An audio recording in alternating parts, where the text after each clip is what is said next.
Welcome everybody. I'd like to call our Forsyth Area Schools regular school board meeting to order, Thursday, December 7th. Let's open up with the Pledge of Allegiance. I pledge allegiance to the flag of the United States of America and to the republic for which it stands, one nation, under God, indivisible, with liberty and justice for all. Again, welcome everybody. If you've got any questions about what our school board meeting is all about, there's some pamphlets over on the table over there, as well as some green cards. If you can get them filled out right away and get them to me, then you can speak for up to 3 minutes on one of the items we have on our agenda. And so with that, Member Clerk, please take a roll call. Member Rayfield? Present. Member Olson is here. Member Peterson? Here. Member Moorhead? Here. Member Odegaard? Here. Member Tyson? Here. And Member Corcoran? Here. All right. There's one item I'd like to add to the agenda to include a report that I'd be giving on ties during our report section. Do you motion to approve that? So Second. Any discussion? All in favor say aye. Aye. All opposed? All right, thank you. And scheduled and unscheduled visitors, we have our athletes coming to visit us with Aaron Forsyth introducing them. You're up.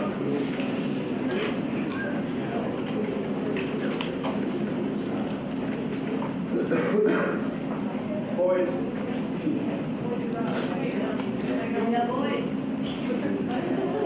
Superintendent Massey, President Rayfield, member of the board, members of the board. I'm excited to go over some of the highlights from the fall season. Come on up, fellas. Our first group, actually, the two athletes I'd like to bring attention to are not in attendance today. Can I just interrupt you for 1 second? I always forget to say this, but if there are any parents that are around who'd like to take some pictures, just feel free to walk up back here and take pictures as necessary. There's no problem with that at all. All right. Well, we might have to repeat that as different groups come in and out. Yep. So, we had two divers make it to the state diving meet this year. Val Patterson's a senior. She ended up finishing in 26th place. And Taylor Richot is a junior in 27th place. Both had a decorated season. And tonight they are competing in gymnastics at their meet at Eastern High School right now. Behind me, I have the boys cross country team. They had a very successful season. Section 7 AA champions. Yes.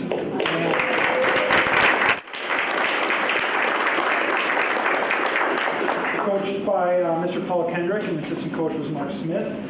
They finished in 10th place at the state meet down at St. Olaf in, what was it, early November? Yeah. So, gentlemen, if you don't mind introducing yourself and grade.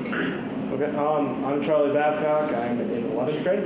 I'm Drew Sampson, I'm in 9th grade. I'm Isaiah Zach, and I'm in 10th grade. I'm Adam Senning, and I'm a senior. I'm Jeremiah Van Acker, I'm a 10th grade. I'm Will Valentine, and I'm a senior. And Charlie was all-state this year, top 25 all-state.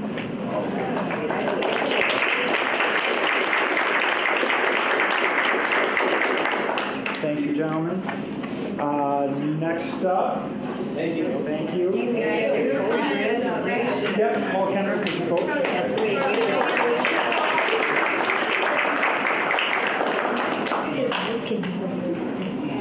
Ladies, come on in. Yeah, absolutely.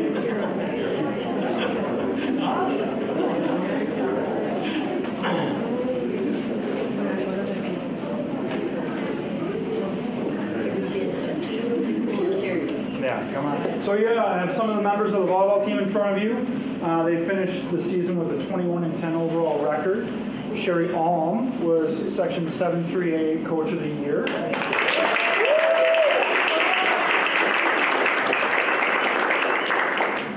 Very exciting road to the state tournament this year with I would say some very nail-biting action at Elk River in the semifinals, and then took care of business rather easily in the finals against.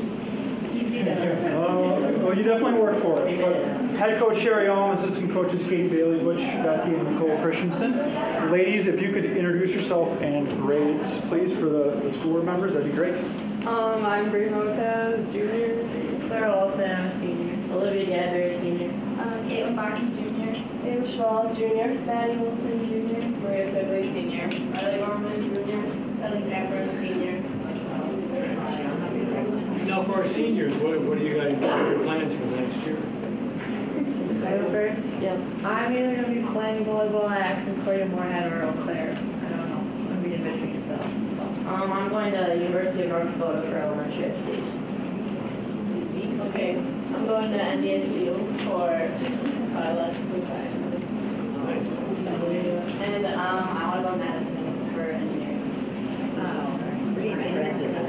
Outstanding group of young ladies that have shown their commitment, many years of hard work, and their fantastic leadership. Super impressed, and certainly miss the seniors, and we have a great follow-up crew, so we're ready to be back at it right away. Great Any job. comments from the board, or? Well, I went to a couple of games when Ben Burleson was there, and I don't know who else, but exciting to watch, so fun. You guys, it's just like nonstop action. We didn't have voices when we left. Sherry, congratulations as well. And good luck to the seniors after graduation. All right. See you next year. All right, thanks.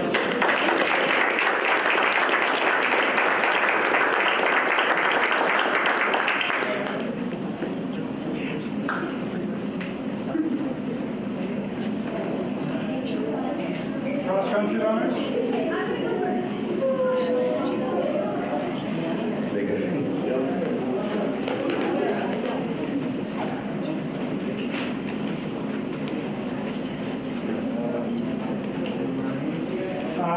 Girls cross-country team here now with us. First one is a story of an awesome story from the Swain Invites that ran at Enger Park in Duluth. And I know I shared a lot of this with the school board earlier this year, but the Swain Invite is a big, prestigious invite in Duluth. And I showed up at school on Monday after and had a long email from a cross-country parent, either North St. Paul or Tartan High School, but just talking about hearing about acts of sportsmanship and kids going above and beyond, but never actually seeing it firsthand. There was a student from another school, a different race, struggling. And ladies, you might want to correct me on this, but there's a big hill at Enger Park, and you got to do it twice on this course. Yeah. Yep. And this student from our school had done the hill once, struggling to get there the second time, when Amanda and Anne Marie, you guys want to raise your hands? Noticed him struggling.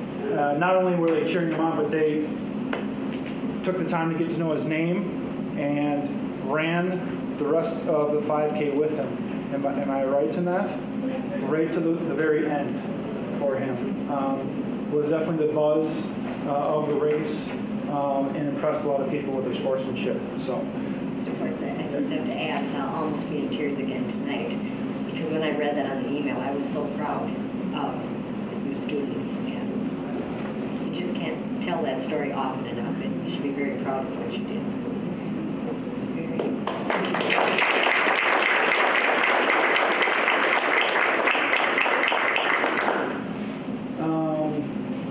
So the ladies were 7AA champions for how many years in a row is this, Coach? 7AA? No, 7AA. Oh, 6 or 7. Yeah. Yep. 4-time Suburban East Conference champion. So our seniors do not have been conference champions their entire cross-country careers. 5th place at the state meet. I got to back up too. Back to the Swain Invite in Duluth. So there's also a Facebook post for, where did you guys stay, in Canal Park? Yeah. That the hotel, they deal with teams and groups often, but they tagged our high school and our district just about how impressed they were with our young ladies, the pleas and thank yous, going out of the way to do the right thing, and just a very proud moment for us, and just knowing that they're out there representing us and taking care of that. Coach John Fick, Coach Aaron Howard. Aaron, please raise your hand. And Janelle Kendrick have done a great job with these ladies. And girls, you guys should be so proud of yourselves and everything you've accomplished. So, Any more comments? let's name and grade, please. Eva Wilson, 8th grade. Jordan Perrin, 7th grade. Annabelle Stang, 8th grade. Amelia Howard, 9th grade. Jess Nieder, senior. Amanda Eckel, sophomore. And Marie Driscoll, senior. So you've got some runners coming back. Yeah. Now, your seniors, what are your plans for next year? I'm looking at Purdue for biomed engineering. What do you? I'm an exchange student, so I will go home and finish 2 more years of school. Wow. Well, you couldn't make this district any more proud. And our teachers too. I mean, what you build within yourselves is way more important than even the running. It's just the growth that you can see in your young people and some many years to come up yet. So we'll be back. All right, thanks for listening.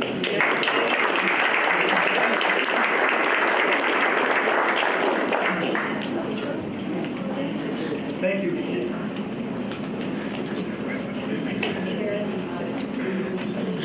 All right, we've got some green cards. Some speakers are going to speak on items we have on the agenda. Sam Locke.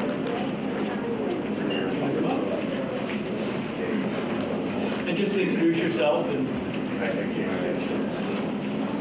my name is Sam Locke, and I'm here to hopefully get Wilson back because he is a head coach. He's the kind of coach that watches film all day, make sure that we're ready to play on Friday nights, make sure we're ready to play on even Thursday nights. And he took an 0-8 team. When you have an 0-8 team, the best players aren't coming out to play. You're getting the players that just love football. And he took an 0-8 team and brought us to 2-6, with 4 close games and 1 game that went into overtime against Montemita, who made it all the way to the quarterfinals. And he also brought us to learn one scheme when all the years before we've had to learn a new scheme and play on all different teams.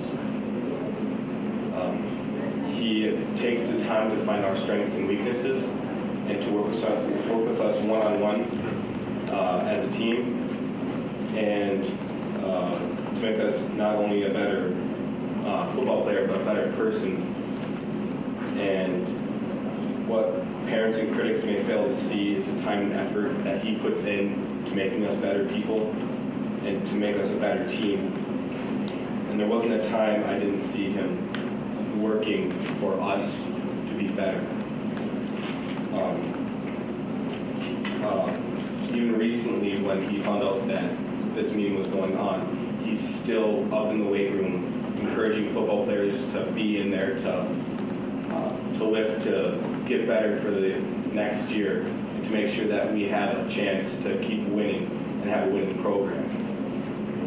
And the little things that he would do, like his pregame speech that would get us ready for the game, or finding speakers for us the night before, and just finding the time for our questions that we would have, or if we would want to go and talk to him about like our assignment or our job, about what we were doing for a drill or something like that. He would take the time out of his day just to help us. And he had an open door policy, and I know for me, I would go in there often just to talk to him and to learn about more things about the defenses that we would go up against, and to keep learning. And he never shied me away. He always made time, even if he was going to eat lunch, he would put off lunch just to help me. And the most important thing that he stressed was our grades. And if you didn't have a good grade, he wouldn't play, and he would, help you along and try to make sure that you had good grades to play. And I'm pretty sure that the parents and you you guys wouldn't want anything less than a coach to encourage the grades and to help help the kids to pursue their careers and help them along in high school and hopefully in college. And when we have our banquet at the end of the year, the first award he does give out is the academic award. So,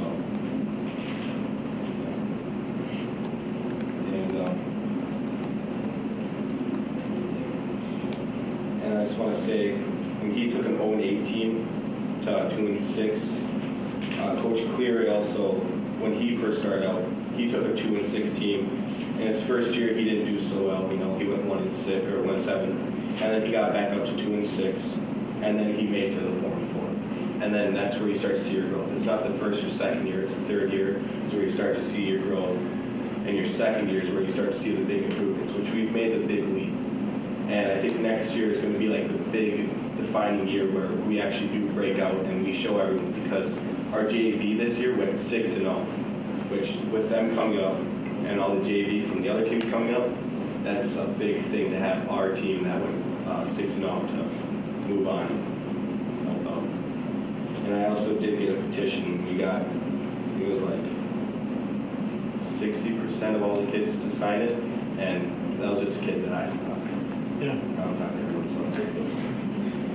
All right. Well, thank you for coming out and speaking. We appreciate it. All right, Tony Harris. He's supposed to go after me. He showed me up. Hi, Tony. Welcome back. This is tough pressure here. Thank you, guys. Good evening. Chairman Raphael, board members, Superintendent Massey, I thank you for the work you do on behalf of students and parents, the Forest Lake School District, and the entire community. I'm here tonight to speak in dissent of entry C of item 7.4, the licensed personnel, concerning the non-renewal of the coaching assignment for Jeff Wilson as head football coach for the senior high school. After 30 years in this business, I know the hardest job, the most demanding, the least appreciated of all the jobs in education is that of a football coach. While I greatly respect the work of Director Friedman, Dr. Massey, Mr. Caldwell, Mr. Forsythe, this action would defy the core values this school district represents and works to impact, in part, in the students we serve. The mantra of Mr. Wilson and his coaching staff is to, quote, do what is best for kids.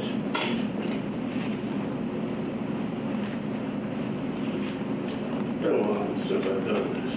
I apologize.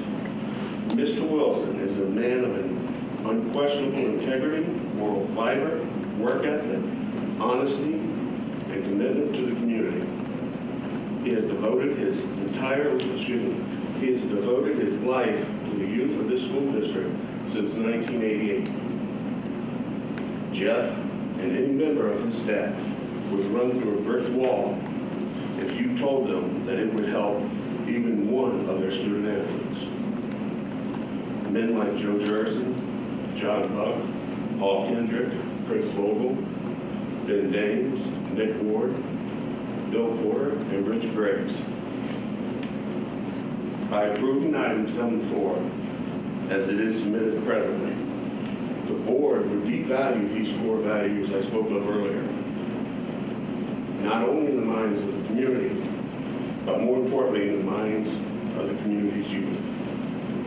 My question to this board and to this administration is, if you know you have a coach that teaches and instills all these qualities in our student athletes, all these qualities in our own children, all these qualities in the students, in every student in the school district, why would you dismiss them?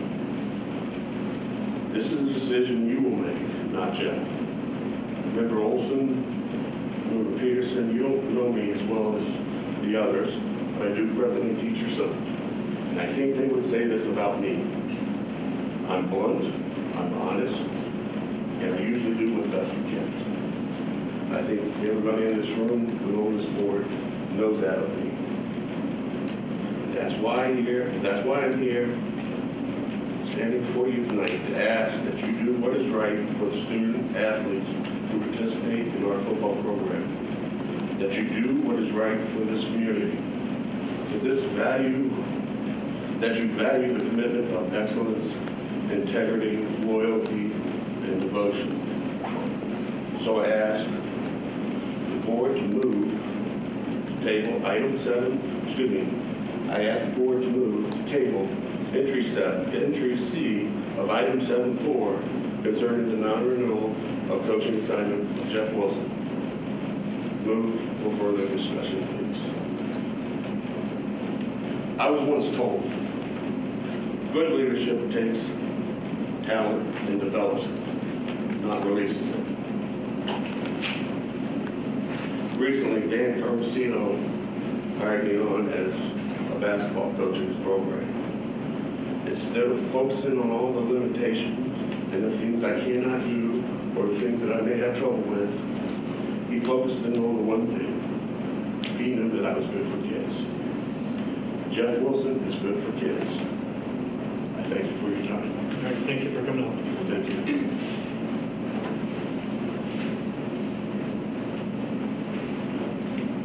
All right, student achievement, Columbia's Elementary, Principal Fox. I want to move the mic up a couple of feet.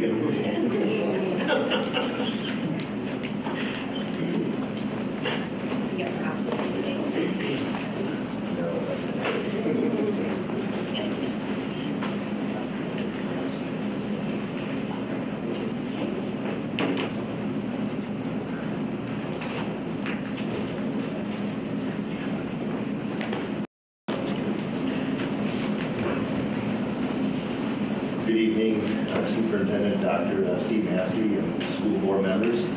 My name is Neil Fox. I'm the principal at Columbus Elementary School.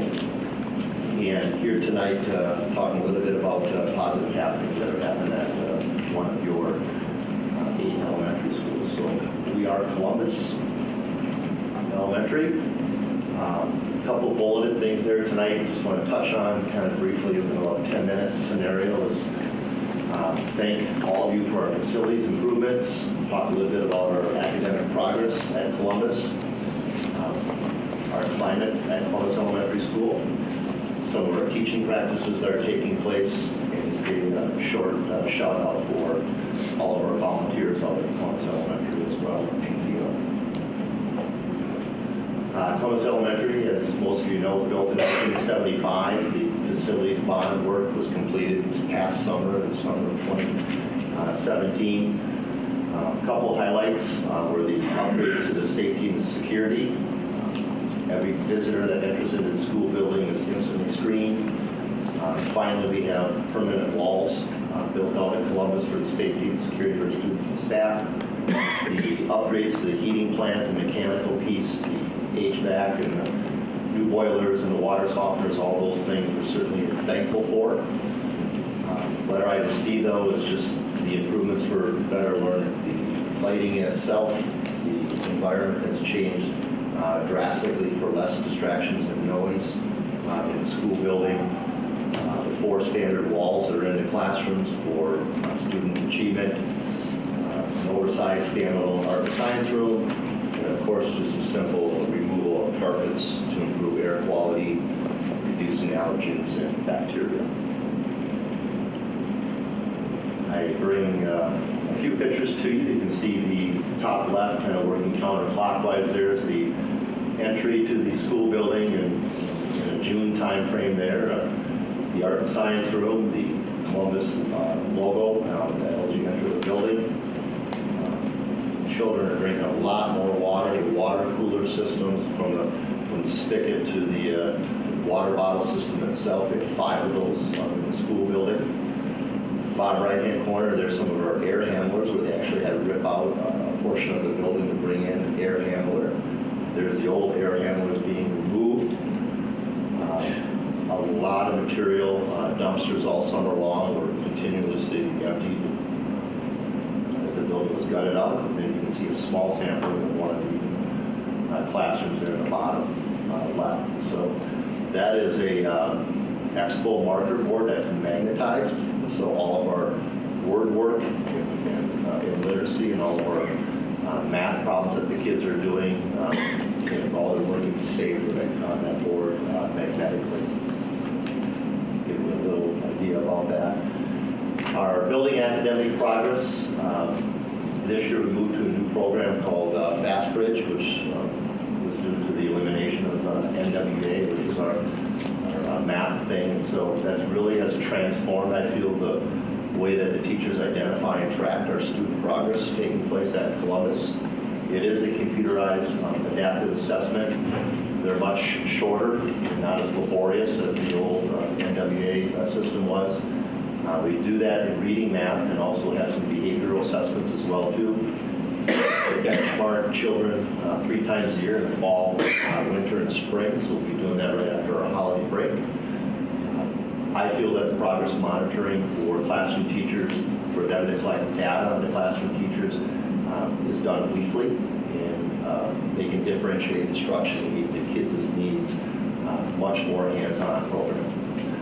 The MCAs, you've probably heard of before, is our state test in which the districts measure student progress towards the Minnesota academic standards. It also meets the federal and state legislature requirements. Those tests typically take place in April in schools. Our elementary schools have that test in reading in grades 3 through 6, in mathematics grades 3 through 6, and 5th grade has the science MCA score. For a long time, I've been kind of collecting the historical kind of longitudinal data display of Columbus. It really provides me kind of the results of the kids going through Columbus in comparison to Forsyth area other elementary schools, compared to state, and also compared to like elementary schools with the same demographics. And, the results can be viewed at the Minnesota Department of Ed. I have collected data from my staff for my 20 years of being in the elementary school and try to find out how the kids are doing on an achievement level and what their performance's strengths and weaknesses are, and what we can do to make sure that they're on grade level by the time they leave elementary school. So I brought copies of this too if you're interested in it, but Mr. Brockman will click on our MCA test comparisons. The numbers look a little small there, but if we drag down toward the bottom, I can pass one of these out. Pass one of these. Sure, I'm going to show on there.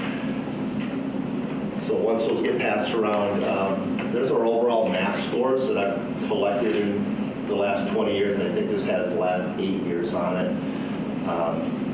The percentage of kids that are proficient in our school building from a math standpoint, from a reading standpoint, and then I break it down each year too, from 3rd grade, 4th, 5th, and 6th, and then also in the content areas of math and reading. You can see that our overall proficiencies we're in the 80 percentile range, sometimes even 90% of our kids leaving the elementary school on grade level, both math and reading.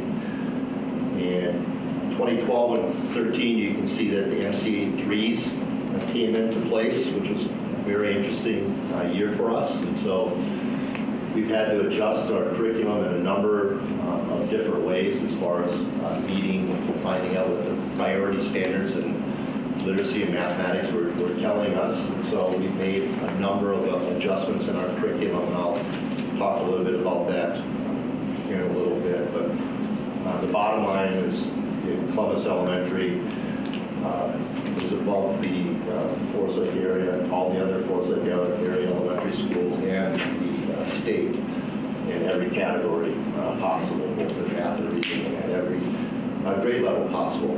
And our other schools are certainly doing a lot of great work as well. And I'll give you a little bit of rationale why I think we're getting the results that we're getting at Columbus. So that's just a brief test results as we go through that.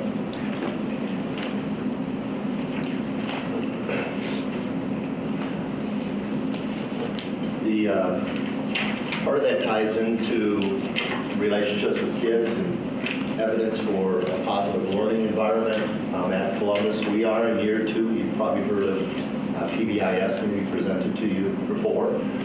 I like it from the sense that it is a framework in which we can support kids positively with the great things that are taking place in the school building, and it does focus on a safe and positive environment which all students can learn. Certainly has given us a common vision, common experience, and a common language for kids, and a lot of effective practices in the system that's in place. I do feel all students and staff learn from that common experience as well too. And you can see in the top right-hand corner we have little mini PAWS tickets. And so Columbus PAWS, P stands for personal best, and then acting responsibly, working in place and safe, and showing kindness. So kids get these. It's like candy. They get them kind of all day long, and so they're rewarded off of showing their paws in the school building and doing good things throughout the school building. I had a short video there. I won't show tonight, but I'll send this out to you. It's a 3-minute video that kind of goes through what PBIS, and it's student related. I certainly could, but there's some other things I kind of want to get into with. Come back to it, or I can send it to you. That's up to you guys. So. Want to see it? 3 minutes. 3 minutes? Yeah. Con, you need to I'm going to tell you. Okay. Turn the computer off. Sure.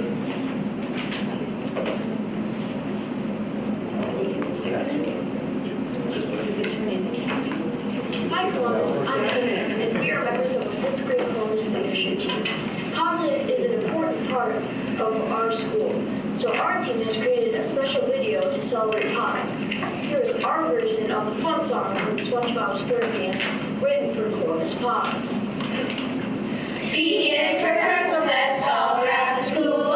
A is for acting responsibly. W is for working and playing safely. S is for showing kindness. Up here in Columbus Elementary. Only Drew can do that. There's our behavioral matrix. Personal best. Personal best here at Columbus is turning your work in on time. Acting responsibly.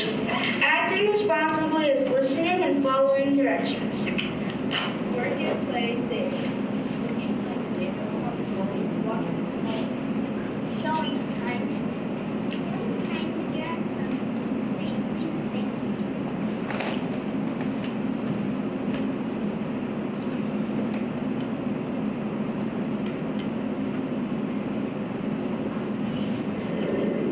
P is for personal best all around the school.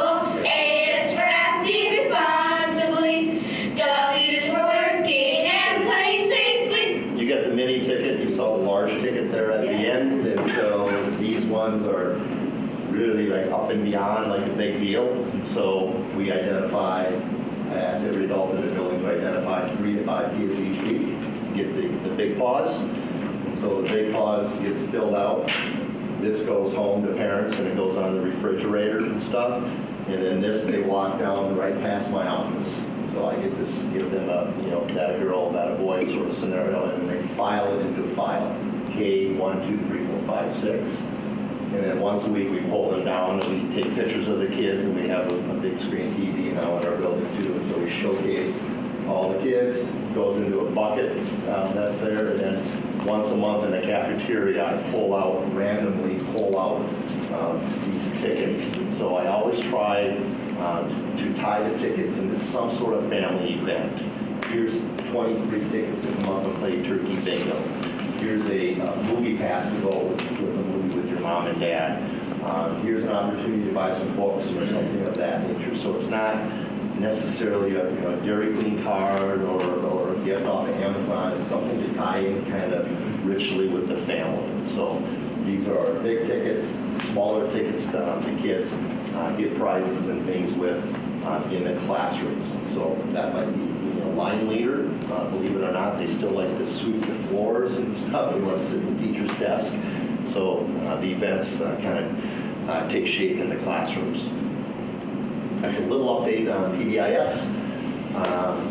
Also, I think our teaching practices, kind of creating a culture for literacy, has changed as well too.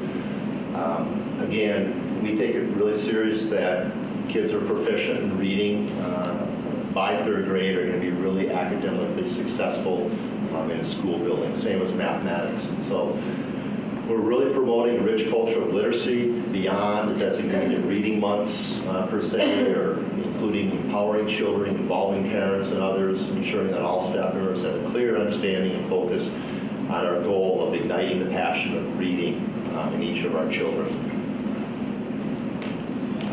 One of the things that has really grabbed us this year, and I think you'll start to see our results even increase more and more in literacy in Forest Lake area schools, and certainly at Columbus Elementary, is something called reciprocal teaching.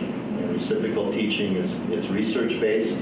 It benefits all students at all skill levels. It's student-centered, and it's high impact. And I'll explain in a minute what reciprocal teaching is. Why I like reciprocal teaching is because it's creating much more independent reading writers and thinkers. It's allowing the kids to collaborate, think, and talk. Our learning targets and instructions now, I feel, match the intent of the 2010 ELA standards. And if you look at that data there, what's happened since the ELA 2010 standards have come into place, the scores have gone down. And that's because some of our practices weren't necessarily meeting what the intent of the standards. More text in front of kids, and I see students can more envision more what they're reading in the classroom. The roles of reciprocal teaching are kind of in front here on the table tents. We at Columbus have hand symbols for the kids starting in kindergarten, when they're working in groups of 4, dissecting a piece of literature or a piece of text. We have kids that are predicting, and this is the hand symbol for predicting when you are a predictor. We have kids that are questioning, so the hand signal for questioning. We have kids that are assigned to the clarifier, where they're clarifying what the reading is about. And then finally we have Sammy the summarizer. So Sammy the summarizer is summarizing the pieces that are taking place during literacy time. And that's across all content areas. We're doing that in media time, we're doing that in FIA teachers doing that, social studies, etc.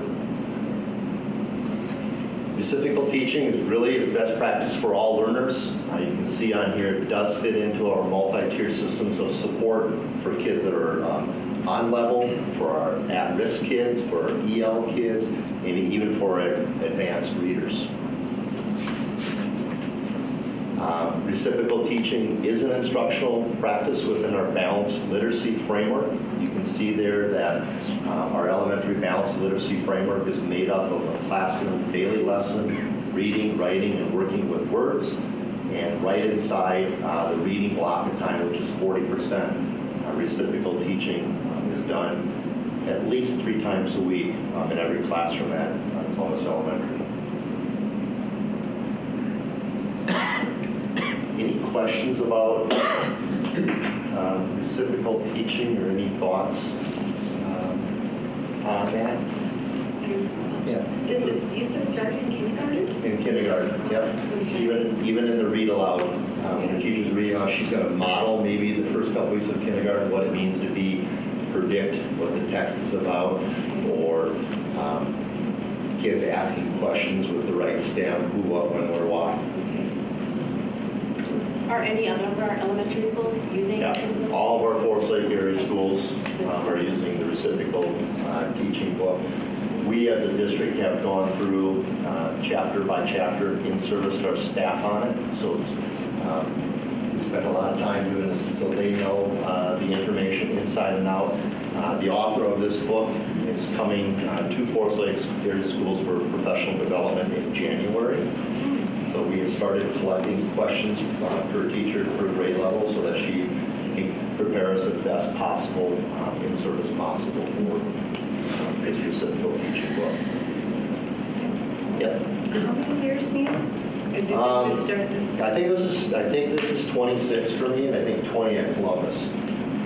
20 years doing a reciprocal? No, first year doing this. Okay, Yeah, that's the first year doing this. Well, Yeah, that first is year so doing that. impressive. I want to come out and see that in action. And I think the Summarizer. strategies for improving reading comprehension, I think is even going to put us even more on the map in reference to our student achievement scores. I know it's only measured by the MCAs, but just the kid interaction, them working together, collaborating, not the teacher on stage, getting kids to question and clarify and ask questions amongst each other is amazing.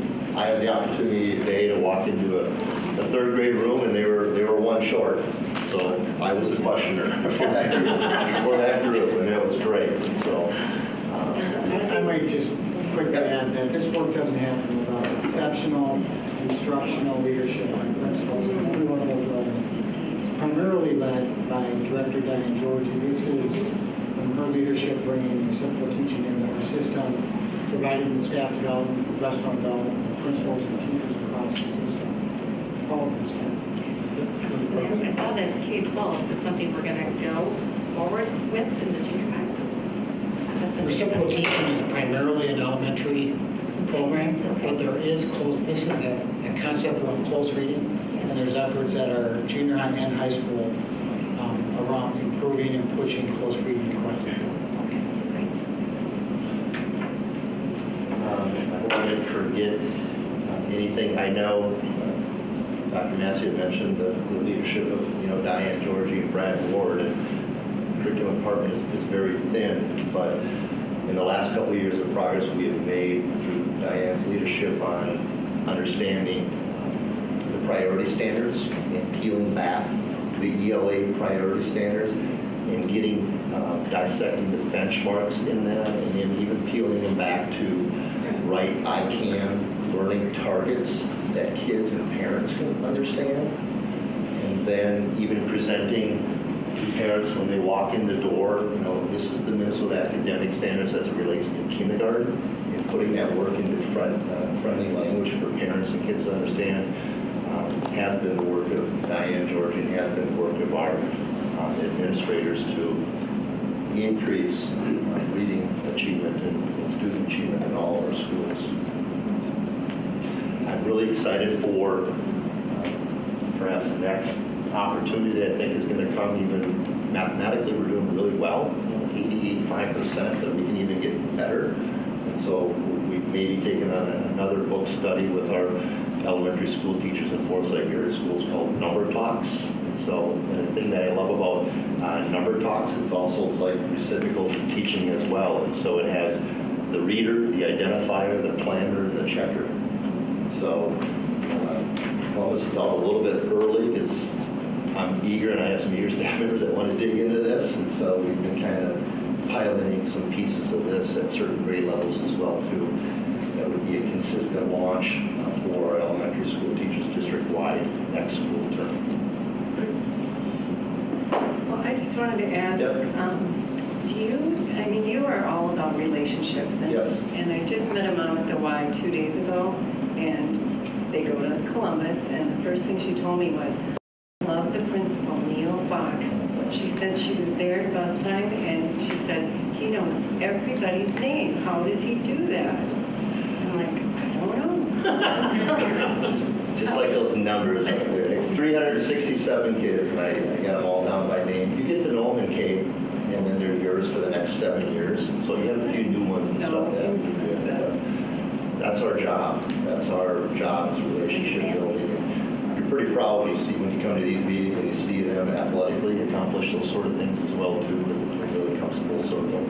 Congratulations. Thank you. These percentages are so impressive. And do you still do the fancy tablecloth dinner on the stage? Yeah, anybody's welcome to fine dining. If you win the big ticket, win the big ticket, you can come have fine dining with Mr. Fox. And so it's funny, the elementary students think that they need to come to the fine dining too. They're like looking for steak and lobster or something, but no, this is really, so that's it. Final shout out, Columbus Parent Teacher Organization. Our teacher organizations are fabulous.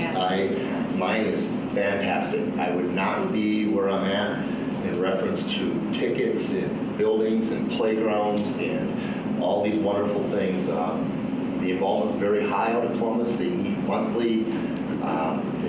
They give me about $20,000 each year to work with, smart boards, technology sort of things.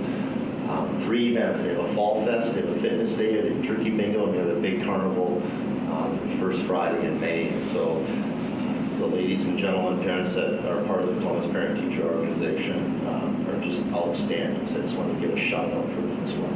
All right. Well, we appreciate you coming out today and appreciate all your great work. Thank you. Exciting stuff.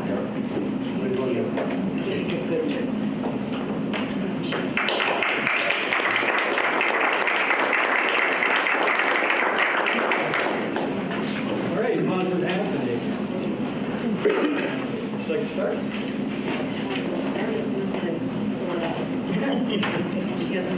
Okay, I went to the girls volleyball section game, saw that they pulled that championship off. I went to My Fair Lady Play, which was really good. My mom really enjoyed that. Went to Wyoming Turkey Bingo, 9th grade band, orchestra and choir concert, girls JV hockey, curriculum meeting, Southwest PTO meeting, which was very impressive, and boys basketball game. I also attended several of the same events. I attended the girls volleyball up there in Princeton. That was a lot of fun. I attended the Turkey Bingo at Wyoming. We've got some 4th grade basketball going on right now, which is always fun to watch. I've been to 2 games for that, and a couple other things I'm certain I'm missing, but yeah. Okay. Maureen? Just this morning, I went to the Scandia 2nd grade breakfast and was able to meet some of the parents there and see the great work that they do in Scandia as well. And the parents are very impressed with the leadership out there and the work that's being done. And then when I went into the 1st grade classroom and saw the number of little bodies there, it just really makes you wonder how we can continue to have teachers that can produce with those numbers, 28. But they did it with a smile, and they just keep working. I also went to the senior high My Fair Lady Play, which was excellent, and also the Aladdin play. That was good. Southwest had I missed the big concert, but I went to the 7th and 8th grade concert, and I mean, I'm sorry, I'm getting old, I get teary pretty easily, but the quality of those kids in 7th and 8th grade, you shut your eyes and you wouldn't even know where you were. It's exceptional. And Jake Matheson is a wonderful leader for those kids. 2 Veterans Day, one is at the high school, one is at Southwest. And I took the White Bear tour for 916, and again impressed with the quality of people that work there, because some of these youngsters are really, really suffering and they need a caring adult. The teachers there were excellent, and it's good that we have people that will be with them to further their education, and that's pretty much what they're into now, just not maintaining behavior, but they're trying to instill an education factor into those kids too. So I think that was pretty much it. And lots of good things going on. Member Older? I've had a pretty busy month, so nothing additional for me to report. Member Tyson? Countdown to be. That's right.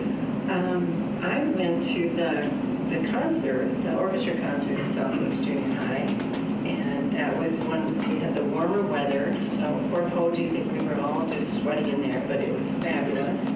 I went to a high school hockey game on Saturday at the arena. That was fun, just go right across the road from my house. And then Julie and I went to the high school collage concert. And that was just amazing. And I think that that concert gets richer and richer every time I go. And every single minute was filled with music. They dim the lights to switch it out, and then the carolers would sing it. So that was a wonderful concert as well. And then Jill, Member Olson, and I went to the renaming meeting. And that's about it for me. Yeah, thank you. Member Corcoran? Mine's been really full of music. It's a music month. I went to the Rotunda at Mall of America. They had the chamber orchestra, choir, and band play. I had a conference out in Bloomington, so I actually got to go attend that. They did great on the stage. It was great. The collage concert, of course, was great. Choir, orchestra, and band. They actually took group pictures, first time ever.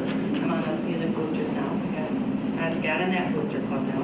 And this is the first time they decided that other sports have posters and different photos. Why don't they do it for music? So I think that Todd did a great job, and he's up there taking pictures from them on stage. A lot of basketball, and they're 3-0 right now. They played Coon Rapids, Superior, and Centennial, and 3-0. So our non-conference, but doing well. They're looking for a good season. I think they might actually go all the way this year. So that's my prediction. I'm hoping. And I did see My Fair Lady, and it was with the Veterans Program. Of course, music was awesome there too. Wonderful event. All right, thank you. Yep. All right, reports. 916, member Tyson. Always first. So we met last night. We had a presentation by the Career and Tech principal or the manager, and they talked about their new career tree. If anyone would like to look at this, it's pretty impressive what they're doing, kind of helping define and talking about early on what would you like to go into post. We had our audit report from MNKR.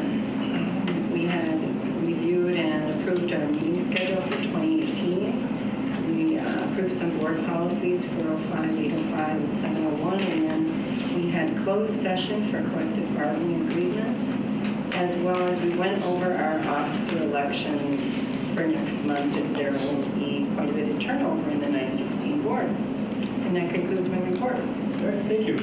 Equity Alliance, member Moorhead. I'm going to pass out something that I think maybe we sent out electronically, I'm not sure, but this is a pretty good indication of what's actually happening down at Equity Alliance. And because of again, as I mentioned, the executive director, she just keeps moving forward, and a lot of good things are coming from that. I just got an email today from them that said they're did meet with Brenda Casalius, the Department of Ed's chair, principal, whatever she is.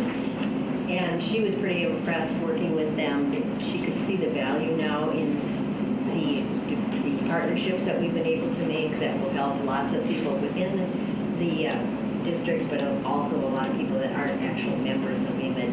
And so it's branching out quite nicely. And today at the breakfast, I found out that the 4th grade is going to have the classroom partnerships as well as the 2nd grade, and it's one thing that has been really a positive impact on kids.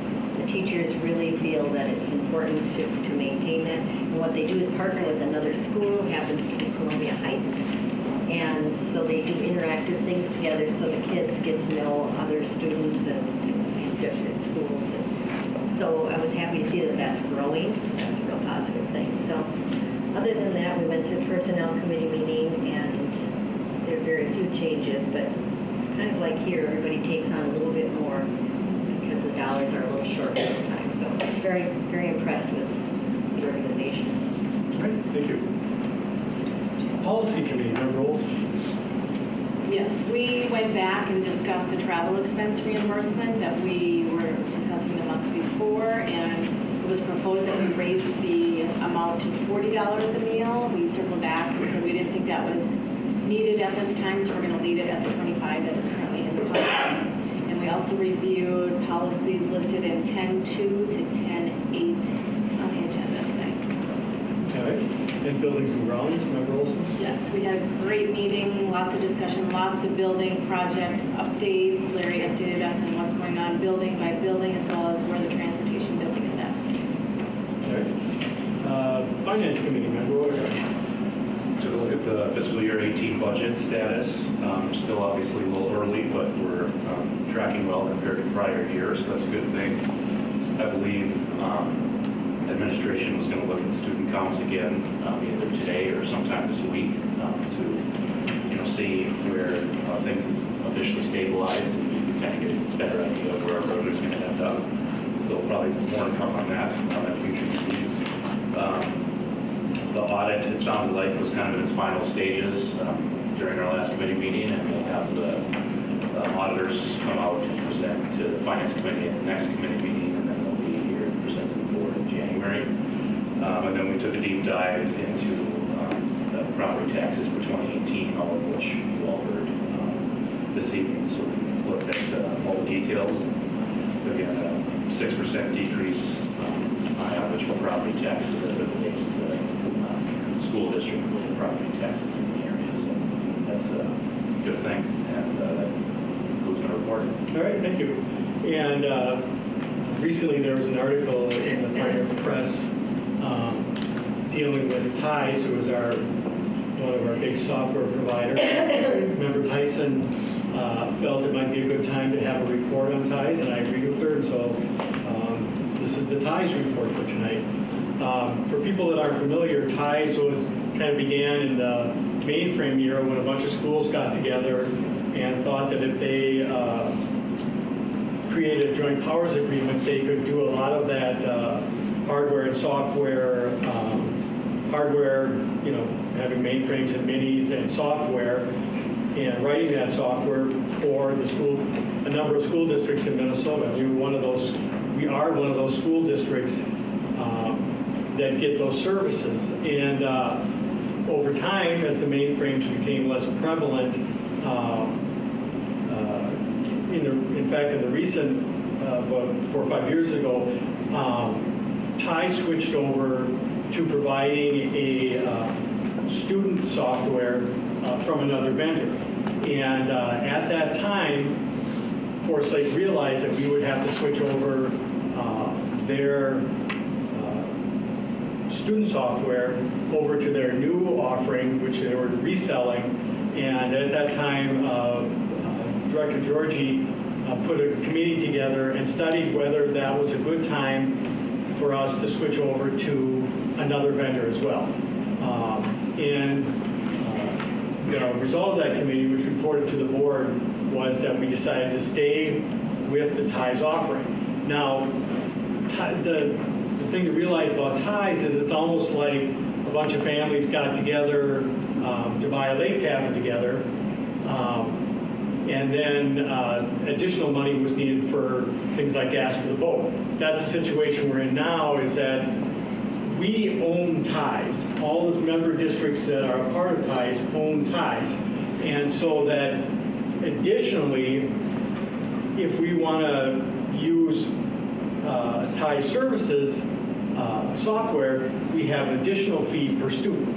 And so that if we had at that time decided to not use Ties student software, we would still be a member of Ties. But other districts have made a different decision, and they've decided to go with Infinite Campus or other software vendors.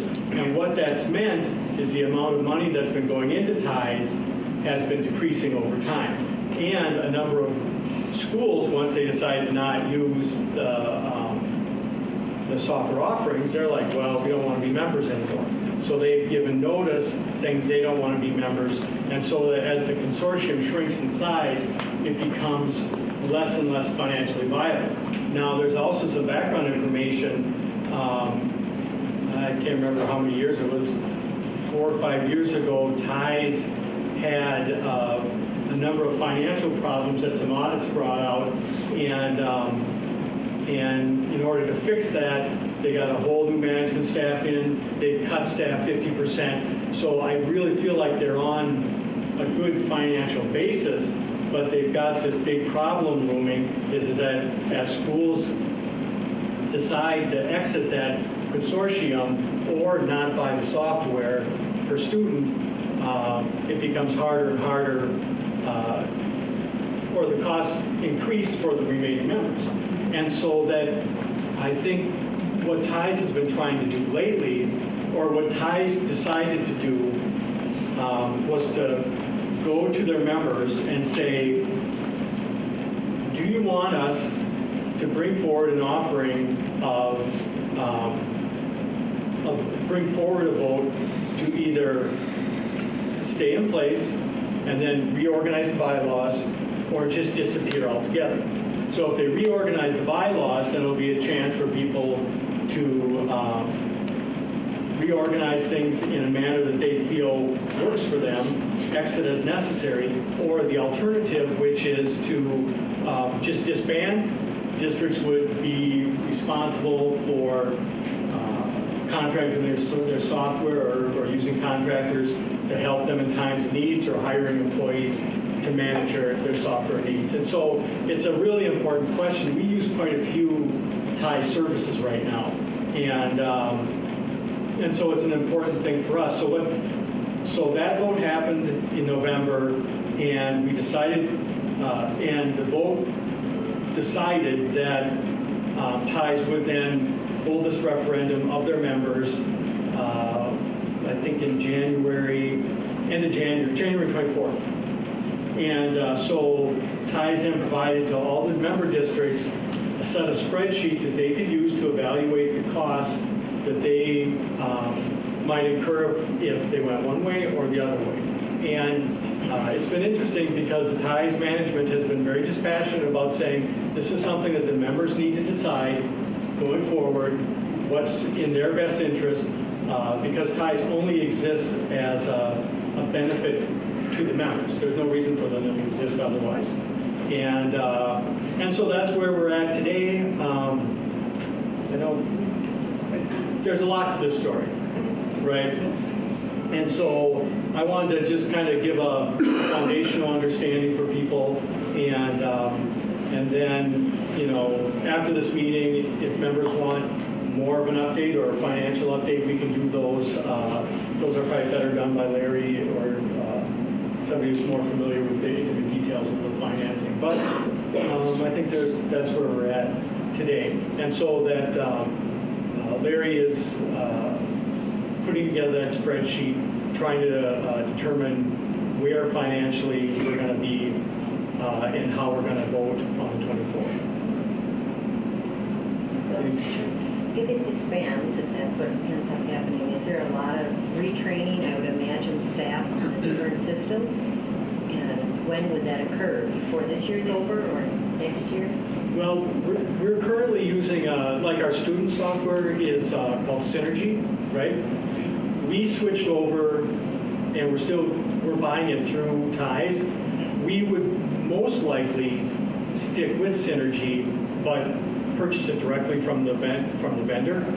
And so there would not be retraining in that. But they also do fee pay, they do our financial stuff. And so we're going to have to evaluate all those different offerings about whether we go with the resale vendor. I think fee pay is something that they wrote. So we would have to find an alternative for that, or it would depend on what happened to fee pay, whether somebody else bought it and then provided it. So there's a lot of all the yeah. So I have a question, Rob. There's 48 members now. Mm-hmm. How much has it shrunk by? I think, okay, I don't have all the numbers in front of me, but I think there's been like 4 or 5 that have left recently, but there have been a number. What's that? They were in the 60s. Yeah, and there have been a number that have filed their intention to leave, which means they may leave or they may not. But if you want to leave, you have to file your intention. Right. Yeah. So you've been on it for a while, so roughly 60, and now down to 48. Right. Some pending. Okay. Thank you. All right, City of Forest Lake. Member Moorhead, do you have anything to add? I know that they had their budget meeting. I wasn't able to attend, but I understand the budget wasn't changed from their preliminary budget. And so again, the citizens are going to see maybe a minor increase, but not a large increase. So that was probably good news. And we kept all of the good things that are in the budget, at least from my perspective. And so we'll probably get there'll be a report coming. Our liaison is so nice to be here, so I looked at him. Will there be a report coming to the taxpayers as to how the budget? Our overall budget increased about 5.7%, so it's about $10,400,000, somewhere in that neighborhood. And the biggest portion of that increase was the servicing that had on the new buildings in town. That's one of the reasons it increased. Otherwise, everything else pretty much stayed the same. And as you saw in the paper, they did hire 3 new officers, which fulfills their fleet of officers and seem to be very qualified, good people. So. And then we went through some really exciting stuff, you know, like our fee schedule, things like that. So yeah. It was, yeah. And I was with our police at their meeting last time. Thank you. Thank you. All right, Reshaping Opportunities for Success 2015-2020, Director Martini. Thank you, Mr. President. I'm really excited to share photos again with you folks. This is often the highlight of my Thursday evening because I get to share with you some of the most outstanding things that the voters of this community and multiple communities within our boundaries have granted to us. Again, I just want to make sure that you're aware of some of the most important players that are doing the work and guiding the design and managing the construction on these wonderful facility upgrades. Martin Pesner Engineering is doing the lead for elementary construction design because most of it is primarily heating, ventilating, and air conditioning. They're using KOMA architects, and we just met with folks today. It was pretty neat to go through Linwood's final meeting on design before they package that all up for bids and specifications. Cross Anderson is handling all of our construction management in the elementary, much like ICS Consulting is handling the construction management in the secondary. DLR Architects are the lead in the secondary for design, but they're actually using Martin Pesner Engineering for the HVAC components of the secondary facilities that we're working on. Mike is hanging in there. He's, I'll show you later how he runs to the limited schedule of meetings that we have now, but a very intense schedule of meetings coming up. Dr. Massey has been present on every facility design. It's incredible how that has gone, and he's been really good at facilitating work with the principals and the staff. I'm not good at that. I'm not good at the committee work, so I appreciate Dr. Massey's help. Patty Hemanover's actually taken a new position at Springstead, so we won't be seeing her any longer. But Gail, you probably have seen Stacy Childers present for 916. She's done a great job for Springstead. She is the lady behind the math for our projects, and so we'll probably be introducing her to you sometime in the future. Again, Mike's schedule gets really populated when we add Scandia, Linwood Elementary. You know, we've taken off the transportation building because that's complete. But we're still doing a lot of work in the high school and still doing the bulk of the 7-8 building work. So that's significant for him. Every other week, we sit down for work at the overall strategy and analyzing the budget and bid processes that take place. So for those of you who are not familiar, this is the front entrance of the high school, clearly before snow. And here is the front office area that has been completed. They're continuing their internal work. You know, once that science wing was completed, then they've been working in either the office, A or C wing. And so I think, have they shifted gears now, Dr. Massey, to the next set? No, right, going up to the winter break, they'll transition and they'll start on the other wing. So that science wing has given us a lot of opportunity then to work through all of the north end of the building. That's been really exciting. However, this is the entrance in a rendering to the gymnasiums that were required for additional Phi Ed space. What may be characterized as the field house to you folks, but really that's instructional space, and that is now open. That is exciting. I'll show you in a later slide some information. Because that's open, we're going to be able to report to MDE on the square footage, and we'll detail that. But the gymnasium required at the 7-8 building is currently being roofed. I wasn't tall enough to get the roof shot. I apologize for that. And, you know, the one more, it's been windy in the last 3-4 days, so unfortunately we didn't get FAA clearance. View of the ICS trailer right there at the gymnasium, and all of the purple is the classroom addition, so the fourth house. This is really exciting because it's buttoned up from the wall perspective, the penthouse on top, you can see the plastic. That's going to be in design resembling the other 3 penthouses. One, you get a view there off to the left, just above all of the sewer pipe. And there's the connection and towards the front entrance there. So that's really exciting stuff. One thing we're going to be looking forward to is how we do all of the busing transactions. We've got kids coming from all over that arrive on 100 buses and need to either shuttle over to the high school or vice versa. So we're going to have to extend that bus loop. And that's something that we'll come back to you with. We'll probably be looking for all facilities or long-term facilities maintenance concept on that.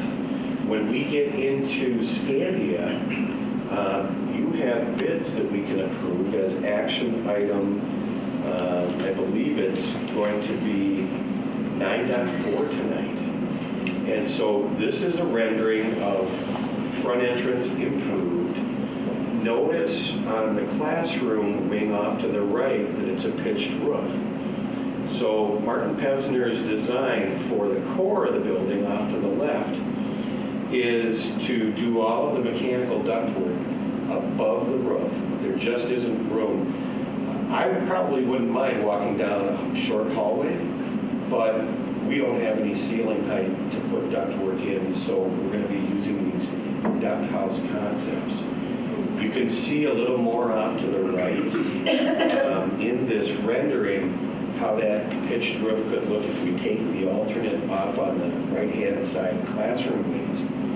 Or you see, I'll point up here this time, you see the massing of some additional height because of ductwork and mechanical that's all going on at Scandia.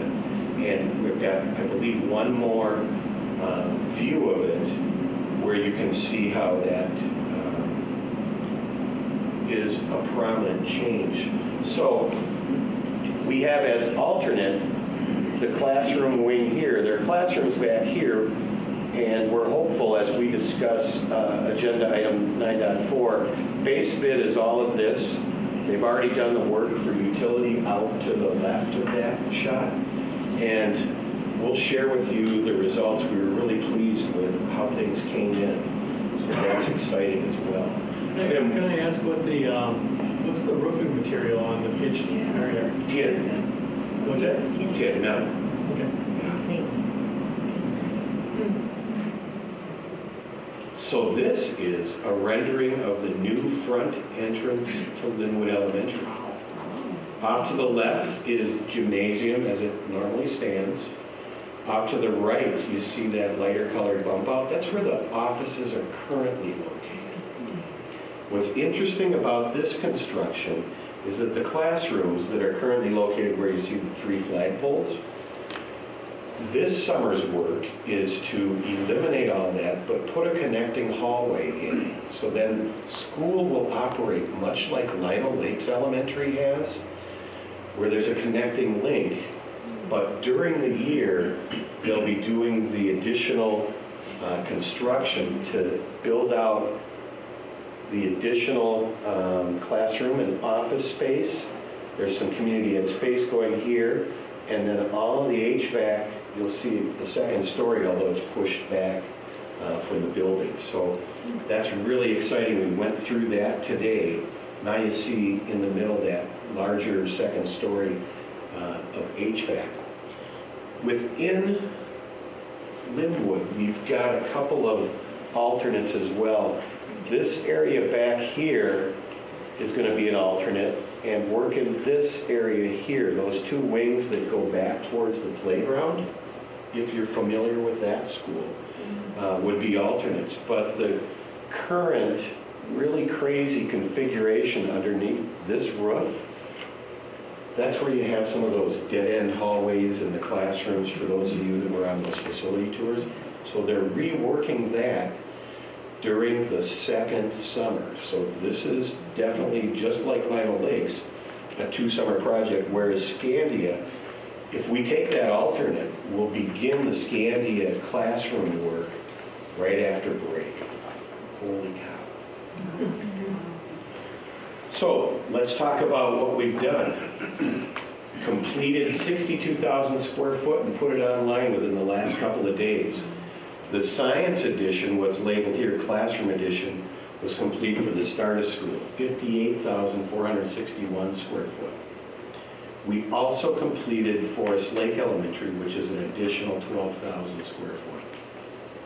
So we're still underway, as Dr. Massey mentioned, with interior high school renovations and the 7-8 building. You see they're well underway, and things are looking good according to ICS on timeline. Lino Lakes Elementary, looking good on timeline. We've had a few hiccups with water intrusion in the areas that we've, in the middle of the building where we've got construction going on. That was kind of a struggle in September. In Columbus, Neil shared with you, they're tickled. It's a wonderful facility, so that's complete. Didn't add any square footage, but that's complete. And transportation is complete. And those 105 folks are truly tickled. So when I add that well over 120,000 square foot to our 1.4 million square foot, that puts us over the 1.5 million mark for all facilities. And so we will see that come to. It also, last year, our average age was 35 plus years, which met that mark. And with this addition, it's not enough, 120,000 versus 1.4 million. It's not enough to reduce the age below 35. So we believe that sometime in January, the Department of Ed should be granting us 27th largest school district status.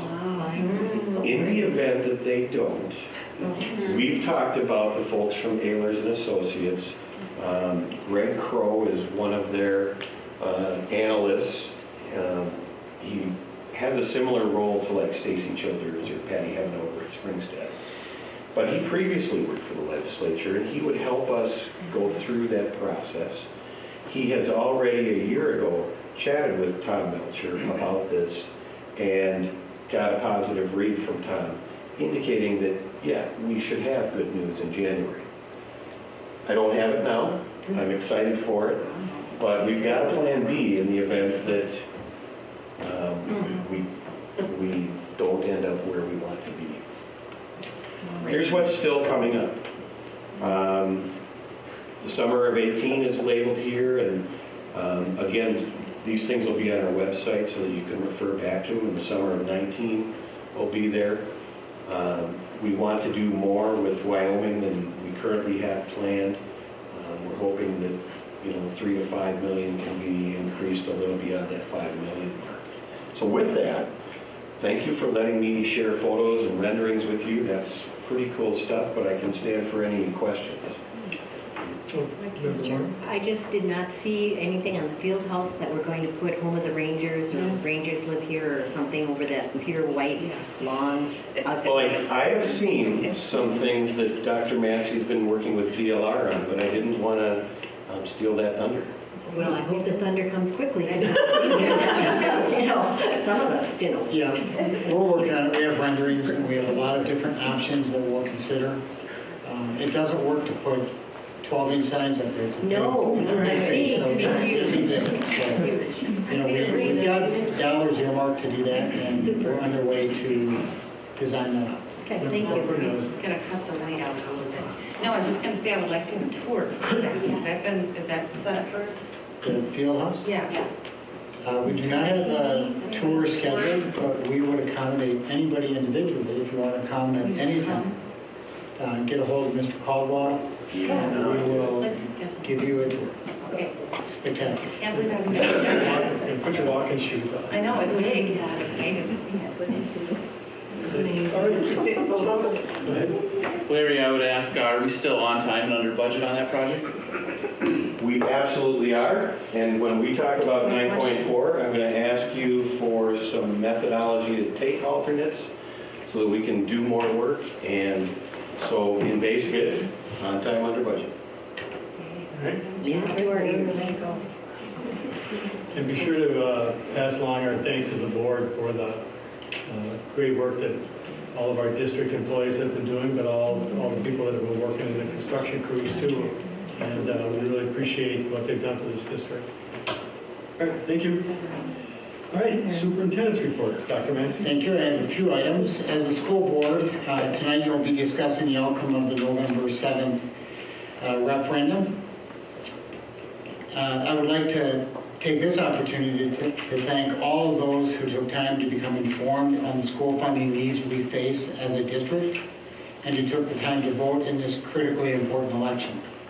I would also like to thank those who worked on behalf of the referendum, making phone calls, creating mailings, and meeting one-on-one with friends and neighbors, all in an effort to inform the community. Your efforts are sincerely appreciated.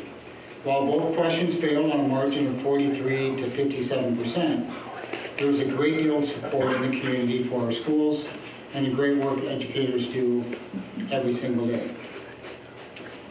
I'm happy to report that the auditorium upgrades, outside of the reshaping opportunities for success that Director Martini just spoke to, was funded by a generous family donation by the Hannafel Family Foundation.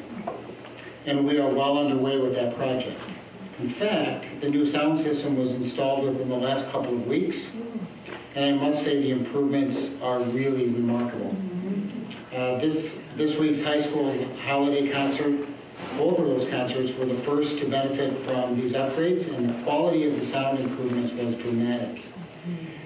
Later this school year and into the summer, we will be updating lights and the auditorium seating.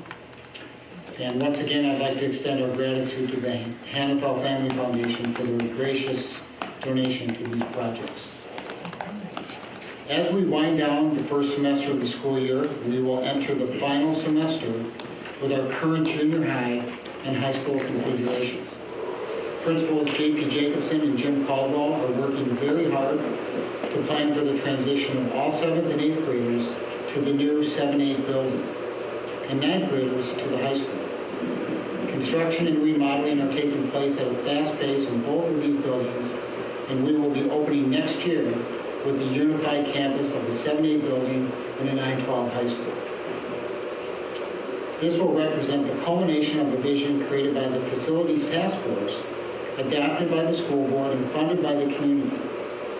Committees are working hard establishing learning models, processes, and procedures for both of these reconfigured buildings. Additionally, communication with students and families will ramp up during later this month and into January and February. And clearly this is an exciting time of transition and change for the school district. We have recently launched a new communication tool called Newsflash at 8:31. On the district Facebook page at 8:31 each morning, we launch a newsflash, mostly around student learning and student activities. You might be asking, why at 8:31 every morning? This time was creatively selected because it represents our school number, District 831. According to the Facebook metrics, we reach between 500 and 1,000 community members and family members, and I suspect grandparents and others around the globe, frankly, because of those various posts. Because the news flashes represent different schools and different students, we assume that we are reaching a very vast audience each week with very positive news. This is a great way to promote some of the great things happening and taking place throughout the district. And with that concludes my report. All right, thank you. All right, approved consent agenda. Are there any items 7.1 through 7.4 that we want to pull? If not, do we have a motion to approve 7.1 through 7.4? Move to approve. Second. All right. Do we have any discussion? If there's no discussion, all in favor say aye. Aye. Aye. All opposed? Consent agenda passes. All right, donations. Member Woodcard. Yes, we've got $2,152.47 from the girls basketball boosters to the high school girls basketball team for an assistant coach.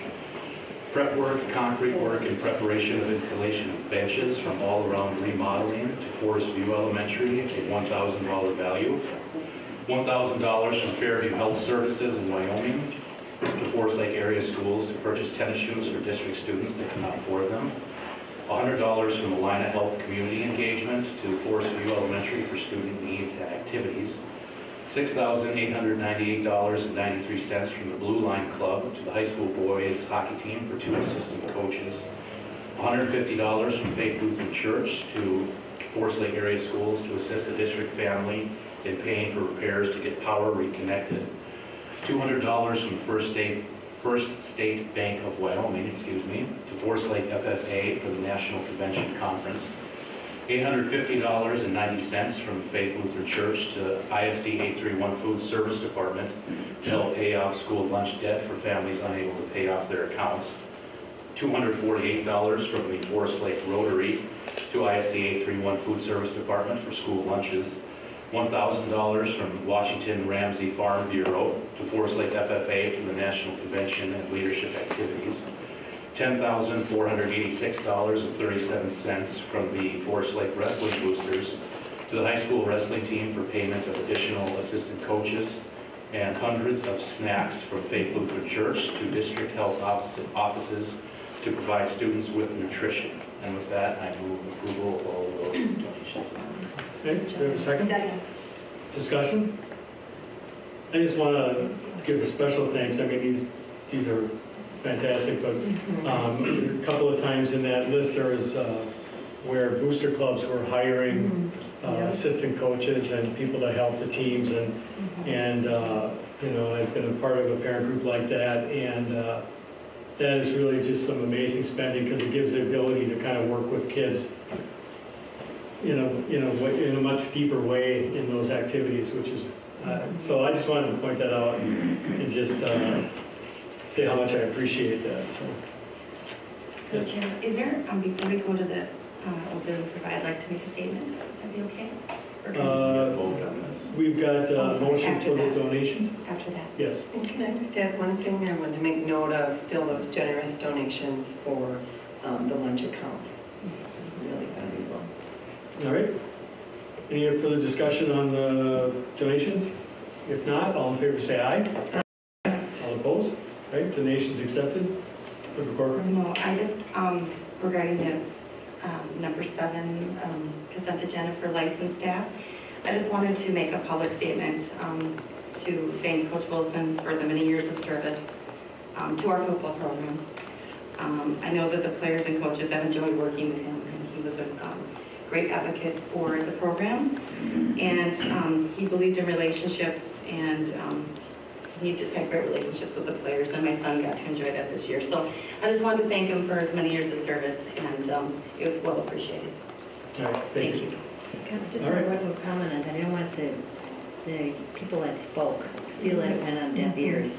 Yeah. And I think some of those qualities hopefully won't be lost, maybe a reconfiguration or something, but certainly we all agree that there are some things that we are very grateful for, and hopefully the whole program will still be able to work together. I hope so too. Thanks, Karen. All right. Yeah. All right, old business. Just a question, do we want to do the post-election review, or do we want to take a break? We'll probably take a break after the review. Sound all right? Yeah, sure. Okay. Yeah. All right, 9-1, post-election review. So just to kind of introduce this topic, unfortunately, we've had practice in how we recovered from a no vote, and so we generally take a lot of the same steps afterwards about reaching in ways that we reach out to the public, trying to find out where they were coming from, where our understanding didn't match up to theirs, and so that then when we go out again, if we go out again, that we're doing it with a consciousness to the things that they've told us. And so I've got, typically we have a survey, we have community conversations, We have maybe an online survey, a task force then that would take all that and put it together. So I'm just going to talk about those things and then after, or have us discuss those 4 items. And then if there's other things we think we should be doing as we move forward in this process, we can talk about those as well. Does that seem like a good way to kind of approach this? Sure. All right. So post-election survey, do people have thoughts on, I think right now, Superintendent, what's our status of our ability to do a post survey as far as like funding?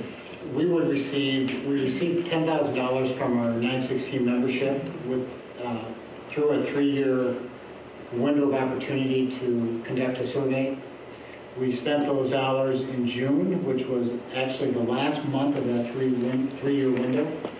We're in a new 3-year window, therefore qualifying for an additional $10,000 to contribute toward the follow-up survey should we do that. All right. Do people have thoughts about whether we should have a post survey? Member Tyson? Well, I think in this situation, it's always a good idea. I think the numbers are off. We have some areas to work on. I just think the way the picture looked afterward kind of goes toward having that post-election. And I agree with the 916 funds. It seems like it's a no-brainer for me. I agree with Member Tyson, and a post-election survey will really help, determine where the shortfalls were, help drive messaging for the next effort that we definitely do next November. I think it's a question of if we're going to do it, it's a question of how it's going to look. So that, from that information, you can really help drive the messaging to get the information out that people need. So I think it's definitely important to do it. Any other thoughts? I have to agree, although I don't often like to do surveys because they don't often tell us what's actually going to happen. It depends on the day, it depends on the group, it depends on a lot of things. They can give us a snapshot. But in this particular case, it's so important that we do find out what it is that we're missing. I think it's time.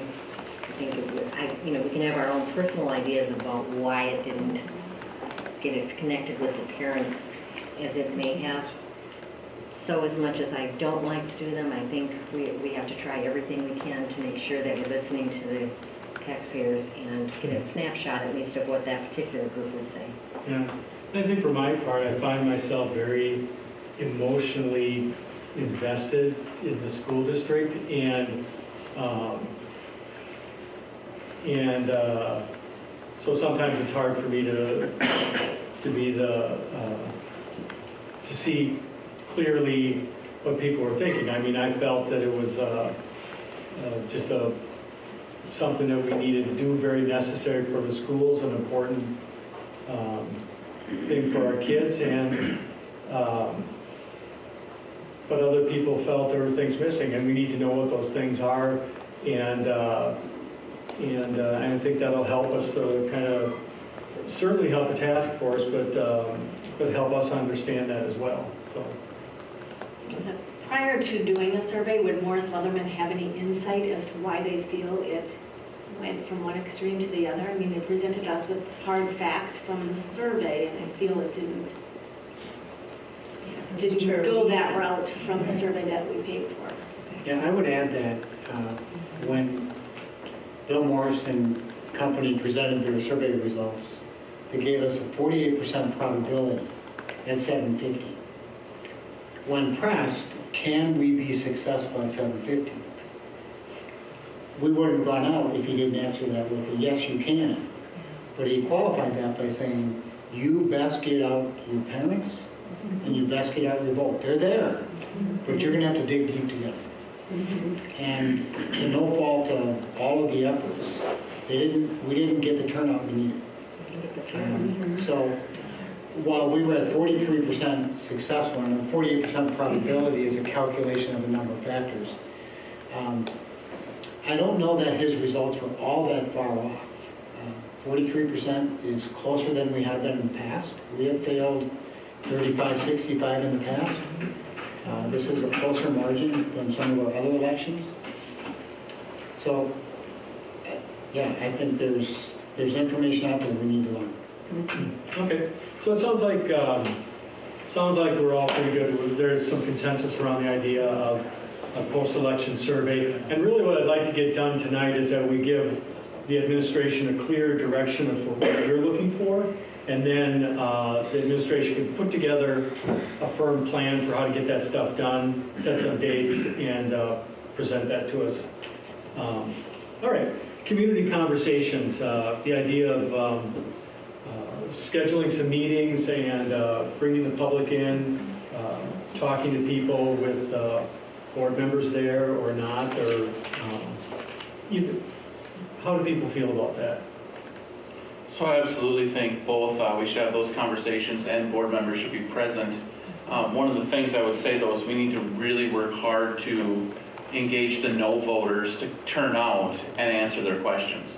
Because those are the folks that obviously we're not reaching in our Vote Yes campaign. So we need to find out what's important to them and why it is that they've chose to vote the way they have, so that we can come up with a, either answer the questions they had or what they would like to see differently and how it's put together.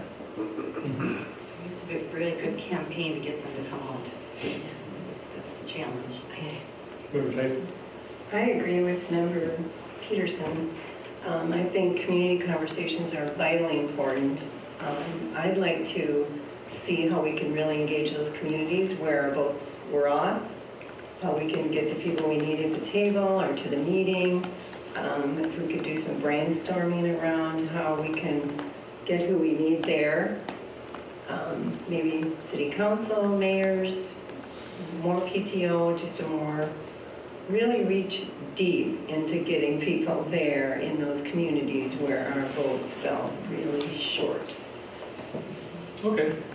I think I agree 100%, and I think that a personal invitation for them to come is necessary because I've been on here long enough to know we can have all the community conversations we want, but if you show up with 4 or 5 board members and 2 or 3 people from the community, that's not a conversation. And so I like the idea of reaching out to some of these people and at the same time inviting the entire community to come. But sometimes that personal invitation to come to these things is necessary or they're not going to show. We don't have enough money to feed them, but if you feed them... That's a great idea. A personal letter from the superintendent. Yeah, let them know we're serious. We have to target those parents and personally invite. And that's with the PTOs, get us here, whether you voted yes or no, that isn't the situation. Education on both sides would be very helpful, so. Yeah. I think that's a great idea. Okay, sounds good. Yeah, it's good for us to meet our bosses, hear from our bosses. Exactly. All right, how about online survey? What does that mean? That's Survey Monkey. We were at that. I am assuming it would be something like Survey Monkey, and then we'd probably put it out through our normal communication means and allow people to come and do it. I mean, personally, I always feel like some of the information you get from those can be very, I mean, it's not polling data, but I think sometimes you do get comments that you might not hear otherwise, good or bad. So, I don't know. I don't think there's a high cost to it. I just think the more information, the better. We just need it, again, from all areas, all ways, avenues. So I think for that. And I think people maybe would be more willing to do that. They could take a phone call for 45 minutes, especially busy parents going on when they want to go on and doing it at their own time. I think it's better, more suited to them. Okay. Could you explain to me, you don't have a name on that when you do the online survey, it's anonymous? Correct. A survey would be, as Member Rayfield said, it would be highly unscientific, let's understand that. Yeah. But it does have the potential to open up the door for folks in the community to give us feedback, and we can take it for what it is. And if we take anything away from it or learn anything that's helpful, it doesn't cost us a penny to do it. So it has the potential to give us some good information. All right, so it sounds like we've got to, oh, I'm sorry. Rob, I'm sorry, I forgot back under the community conversations, how will they be communicated? Or I think that they still need to. you're going to work on, because I think that again has to come from all avenues, all directions. We're telling them that we need to have them, that it's his job. Right. So then I'm just saying that I think that the more ways we can communicate and get that message out, whether it's connect messages or what, but we have to get really creative in getting the messaging out. Okay. Yeah, I agree 100%. Dr. Massey, so let's say we put together a list tonight. What kind of a time frame do you think you could have something together to kind of lay out the plan? I'm sure I could have something for our next meeting on the 21st of December with some detail, and we can kick it around some more, and if we're missing some pieces, we can identify those at that meeting and plan that in 2 weeks. Great. All right. Chair? Oh. Okay, sorry. No, can I go back to number 1 real quick, Yeah. the post-election survey? I know it might be different than what we originally had with trying to get information, but to me it seemed to be very long and a lot of questions, almost too many, the original survey. Are we looking at more concise, shorter questions? I mean, then you can reach more people, especially if it's based on time that they're spending on the phone with people. Yeah. I mean, I don't know what they're compared to like our original survey was. Yeah, I'm almost wondering if by nature it would be shorter just because you're testing against the original data points, and whoever does the survey would have to we'd have to rely on them to help us make a recommendation about that, I think. But even like hitting more, I'd be happy to get more people, I mean, hitting more people on the phone and shorter survey questions. It just makes more sense. Fair enough. All right, and then the fourth thing I had was maybe a task force to kind of take the information that we've gotten from these 3 things and, you know, as a community effort, community members kind of come together and make a recommendation to us. I know Member Peterson, you worked on that with the existing one. Your thoughts? We appreciate it. So certainly, you know, there's value in doing it, but again, we've got to reach deeper into the community. I don't think that, we started out with a bit more participation than we ended up with, and I think it would be, again, imperative to both have supporters, which we had last time, but people who aren't necessarily always on our side of the table when it comes to a levy or a bond in that task force, so that they have so their voice is heard. So that when we're coming forward with a plan, has broader support across the community, and not just the folks who tend to generally support, you know, what we put forward. Yeah. I mean, go ahead. Go ahead. Well, I mean, and when I look at it, there's those people that actively campaign against us every time. I wouldn't see that that would be a good fit, but I could see there's people that are like, hey, what were they thinking? I'm voting no. And it would be nice to get their input on it and their ideas for a way forward. And certainly I'd be happy to meet with those folks who actively campaign against us anytime they're willing. I just wanted to add too with this, just digging deeper and getting the people that need to be there at the table. You know, Scandy's mayor, city council, just reaching out to more PTO parents, getting that new broad involvement like Member Peterson was talking about. And then, you know, I sometimes I like the new name, school funding, but some people just hear task force and they just go running. I mean, I don't know if there's any other word we could wordsmith or come up with, but... School funding party? Social event. I don't know, something. We should have been here for him, Rob. Yeah.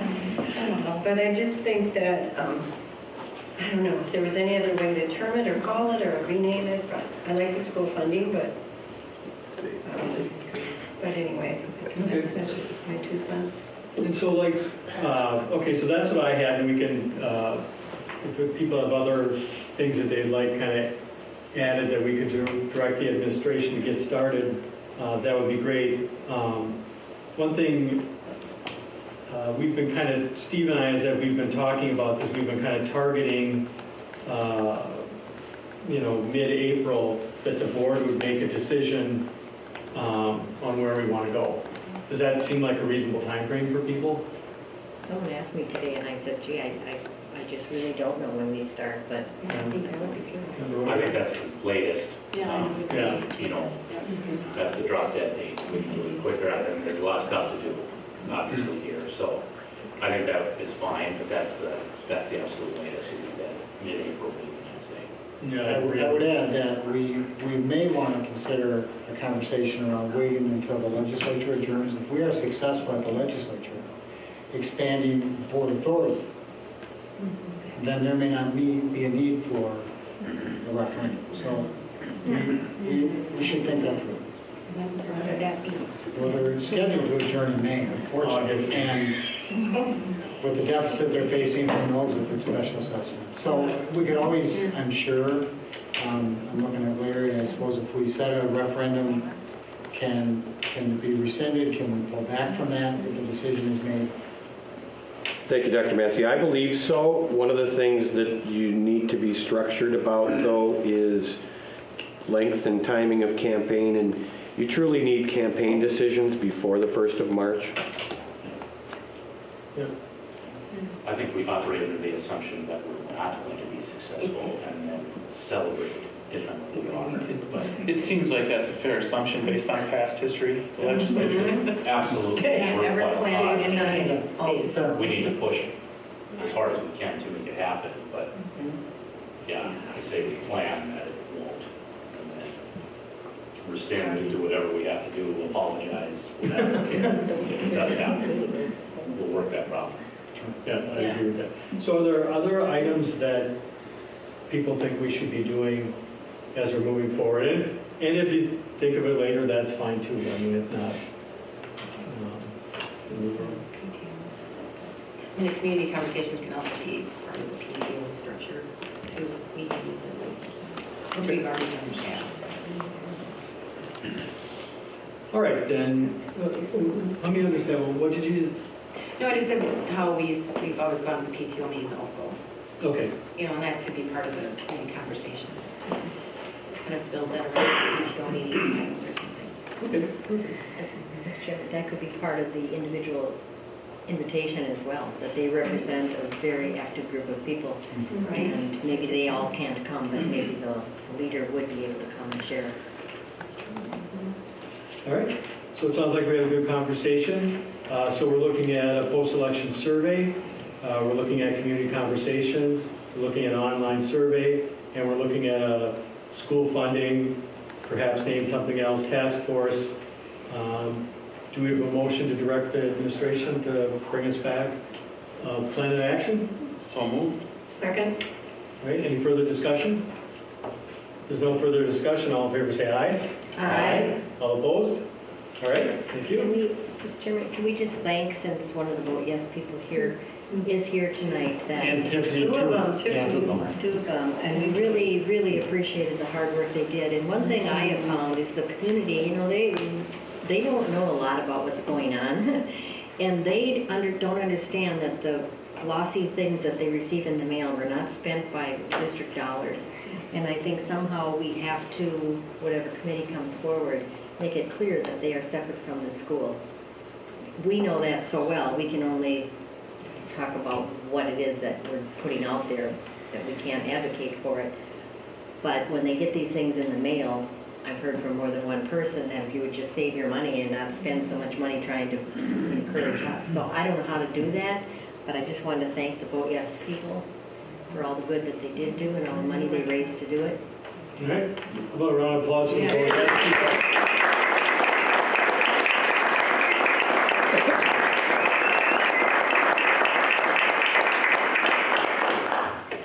All right, so why don't we take a 5-minute break? We'll make it quick and we'll get back to business. All right, 9-2, recommend the board of bids for the 2018 senior high school wall repairs. Well, good evening again, Mr. President, members of the board. It's pretty exciting. We had some good outcome from Atkins and Association. This is actually a deferred maintenance project, and I put the data on the screen for the bid process. Joel Severson from Atkins and Association and I opened the bids up on November 30th with 4 bidders. You can see it's pretty tight. Furwald was a little high, but the rest of them are right in line.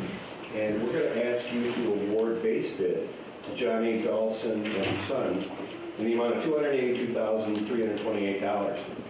This work is for the walls above the first level roof surrounding the auditorium. All right.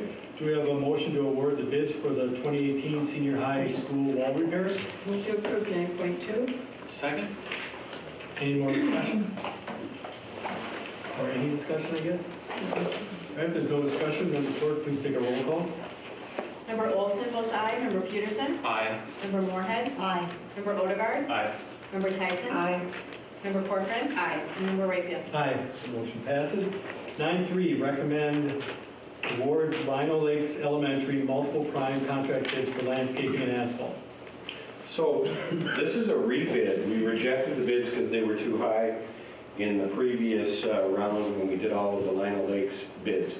We were able to clarify with the bidders, and we thought we had pretty good coverage. You've got details on board book, but the recommendation letter here from CJ Muntz with Kraus Anderson Construction Company is to award asphalt paving to Buck Blacktop, $151,345, and then irrigation and landscape to Peterson Companies, $257,280. So we recommend approval here. These are within the budget developed by Kraus Anderson. All right, do we have a motion to award the Lino Lakes Elementary multiple prime contract bids for landscaping and asphalt? Second? Oh, Discussion? Questions? No, it's good. I mean, just looking at the irrigation and landscape, the differences in the bids, it's pretty amazing, the difference. We got a great deal. All right, if there's no further discussion, Member Clerk, please take a roll call. Member Peterson? Aye. Member Moorhead? Aye. Member Odegaard? Aye. Member Tyson? Aye. Member Corcoran? Aye. Member Rayfield? Aye. And Member Olson votes aye. All right.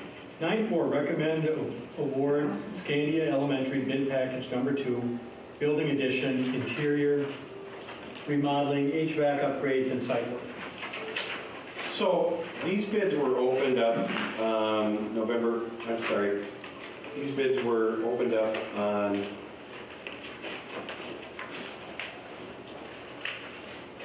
Tuesday of last week, and we would like you folks to not only approve the base bid at $8.5 million, but to go $2 million additional with that alternate to approve this.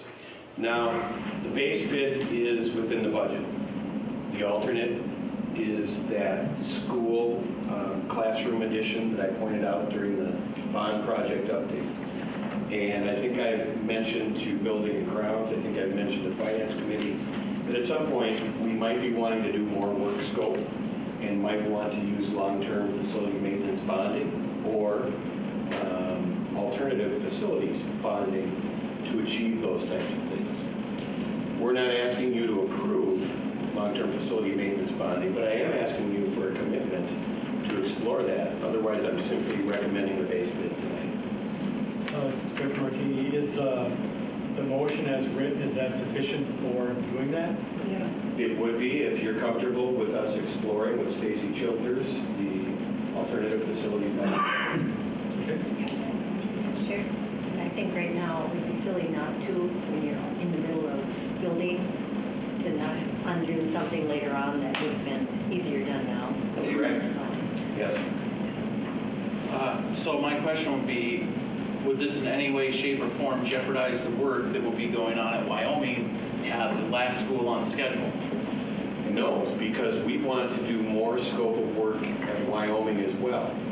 So as we've discussed, if we're using a small portion of our all facilities, or if we're not successful with the MDE, a small portion of our long-term facility maintenance revenue, we want to do the bonding large enough to do more at not only this alternative, but more at Linwood and more at Wyoming.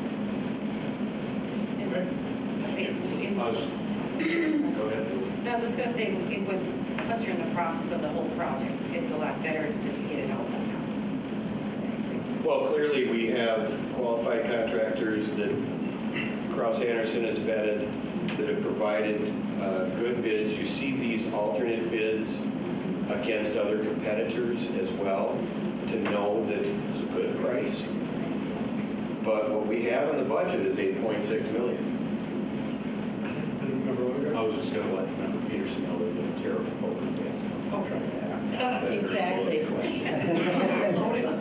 It's like me asking for the words on the field house. I would add this comment, back to a serious comment, that because of the upgrades at all of our buildings, the need for long-term facility maintenance goes down. So the ability to bond through long-term facility maintenance and a diminished need to upgrade other buildings because buildings have been upgraded provides a mechanism long-term to address the future needs here. One here at Scandia and Wyoming and Linwood as well. And if I could provide you that comfort level that I've expressed a couple times tonight, but back to those, if I ever get hit by a bus concept, don't do this and do that, do this, do this. At $3 million, you're talking about 5, 6, maybe 7 years of using $1 million of that. We think we're achieving all facilities status, and you should be at $5 million, and you would only be using $1 of that $5 million for whatever time frame is necessary. All right, do we have a motion to approve 9-4? That's Move to right. approve. Second. Any further discussion? If there's no further discussion, Member Clerk, please take a roll call. Member Moorhead? Aye. Member Odegaard? Aye. Member Tyson? Aye. Member Corcoran? Aye. Member Rayfield? Aye. Member Olson votes aye. Member Peterson? Aye. All right, motion is approved.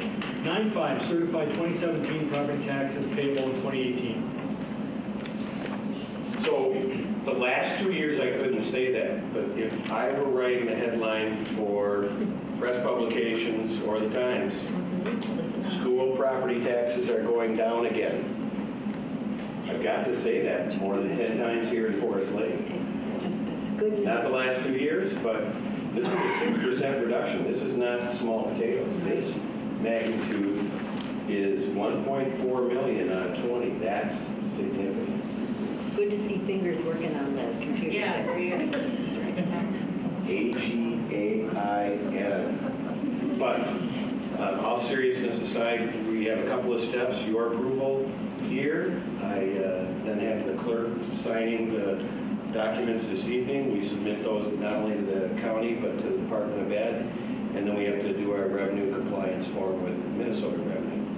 And then these dollars should be forthcoming next June and November.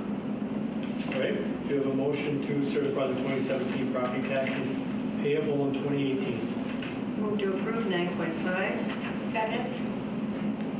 Discussion? I would just say it's easy to kind of say, oh, I'm glad we're paying less taxes, but it also shows a reduction in this, in what we're putting into our local schools. And so it's really a mixed bag. As a parent and a taxpayer who truly believes that schools and our kids' education is one of the top priorities, it's hard for me to see that. It's good to again mention, as Mr. Martini will do, that the bond taxes are all rolled in already. And so this is over and above that. So when people say, yeah, but wait till we get the taxes from that bond, they don't understand they've already got them. Right. Fully Very good point. in their payments this May and this October 2017. All right, do we have any further discussion? No further discussion. Member Clerk, please take a roll call. Member Odegaard? Aye. Member Tyson? Aye. Member Corcoran? Aye. Member Wakefield? Aye. Member Olson votes aye. Member Pugh? Aye. Member Moorhead? Aye. Okay, thank you. Motion passes. 9-6, naming of the 7-8 building. So because we have been in the process of combining two junior high schools, we've been very careful to affectionately refer to Century Junior High throughout this process as the 7-8 building. We know that that name is not going to work long-term, and we have had conversation at staff welfare about, and through a process and identifying a process to identify a new name for the 7-8 building. We've been clear that we want to engage students, parents, staff, and faculty from both schools in that process. So through a lot of committee work and conversation with 6th grade families, parents at both Century and Southwest, faculty at both of those buildings, J.P. Jacobson skillfully led a process to gather a lot of potential names, and through a very involved process, bring that to one name. But I will let JP talk about the process and share that name with you tonight. Yeah, thank you, Superintendent Massey, President Raphael, members of the board, and I appreciate giving that background. I feel like that I'm holding on to the poorest kept secret in the district right now, which is the recommendation on the naming of what was previously called our 7-8 building and will be named something else here hopefully by the end of the night. And a lot of those renderings that Director Martini shared earlier, maybe we can pull off one name and start to put another one up on his slides and on the building itself. And so I will be talking more about the process, and Superintendent Massey talked about some of the input groups that we reached out to in putting together this name. And we, I have to thank all of our elementary principals, including Neil Fox, who presented earlier, and Julie Grineman, who was here for a while, where they spoke with their elementary PTOs about this concept about the junior high name and what that might look like. We also spoke with each of the two junior high PTOs of what in terms of concept that they'd like to see our new 7-8 building be named. We also connected with student leadership groups from both current junior highs, and let me tell you, they had opinions on this topic. There was one girl at Century that was clear, this conversation's over. The name is, this is what it is. She was very firm on that. And they really came up with some really creative, unique names. Northeast Middle School, Lakeview Academy, Lakes Academy, Brooks Charter. They came up with a number of different really interesting ideas, all of which we honored and we brought to the discussion. And then we ended up talking with current Southwest and Century staff and district administration. And as we were doing this, we really went back to what's in a name. We wanted a name that really signifies who we are and what unites us as a district and as a building. Coming out of one of the action teams from last year, the identity group, was how do we galvanize all of our communities around our district? We service so many wonderful communities. How do they make sure that school, the 7-8 building, represents them? We also wanted to have it represent what happens within the walls of the building. And within some of that design team work that we have done this fall, some interesting themes came out of that work around interdisciplinary teaming, around making a large building feel small, around meeting not just the math and the reading and the science needs of kids, but the holistic needs of character ed and thinking about the future and being organized and being a good person. And we really wanted to convey our brand. We do have a good brand here in Forest Lake, and we don't want to come up with something new. We want to honor that brand. And so when the group got together, we talked about the different names. And at one point we had about 20 different iterations of the name up on the wall. We went through as a group with staff, students, and teachers and parents in the room. We really decided that we needed to break the end of the name up from the beginning of the name. That was a recommendation that Dr. Massey made during the process. And we came up with all the beginnings like Brooks and Goodview, Forest Lake area, Lakeview, though we're not on a lake. You know, all these different ideas that kids and others had tossed out, as well as some endings, middle school, junior high, and those sorts of things. And it became very clear quickly that community school and middle school were popular, and Forest Lake area and Goodview. And so we narrowed it down to that list, and then ultimately the group, I would say in a 4-to-1 in terms of their preference, Forest Lake area middle school was the name that they went with. And that really creates some consistency with our other buildings in our district, where each of our elementaries are named after the community with which it's a community school and it serves.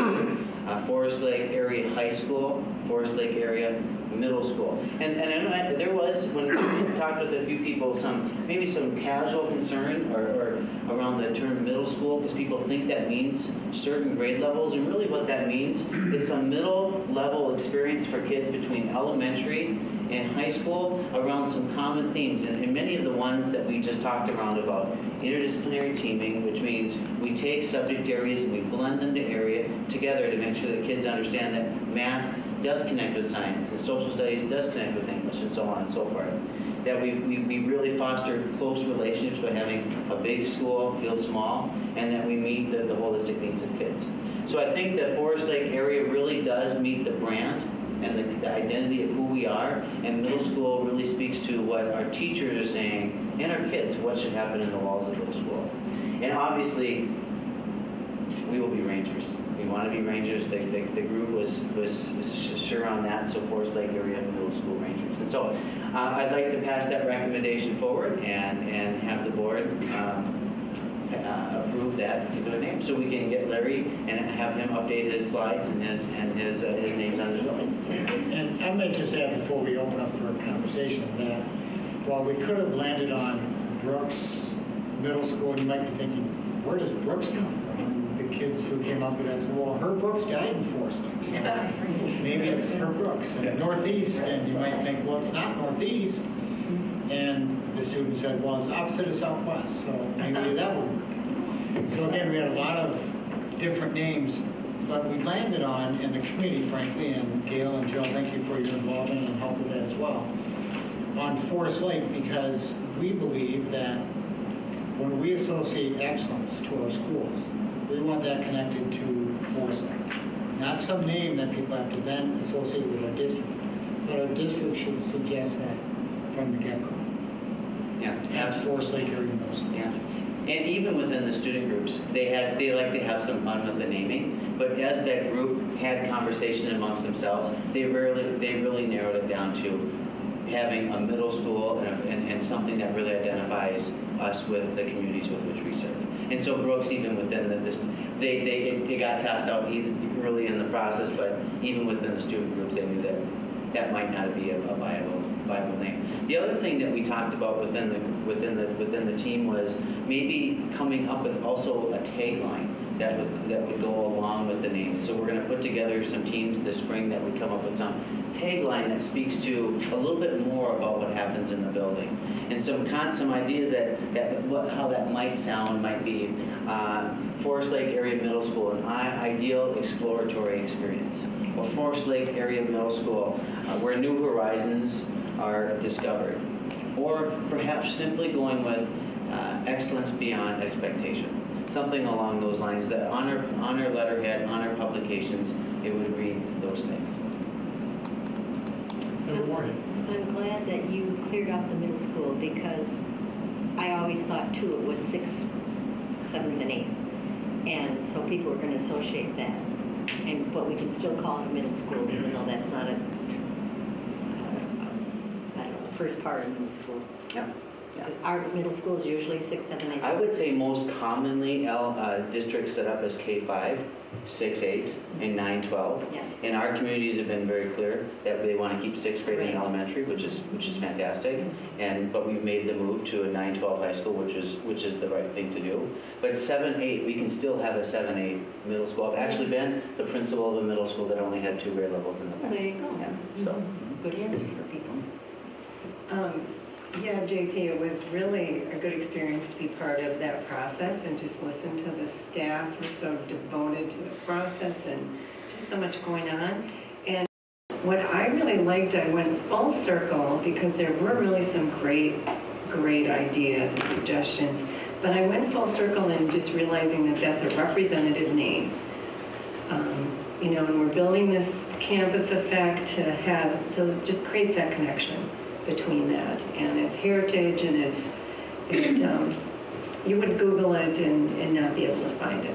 So, and I think in a school district that has a couple of charters, staff made a great point that we need to be careful. We don't want to we want to sound like a public school and people know where to find us.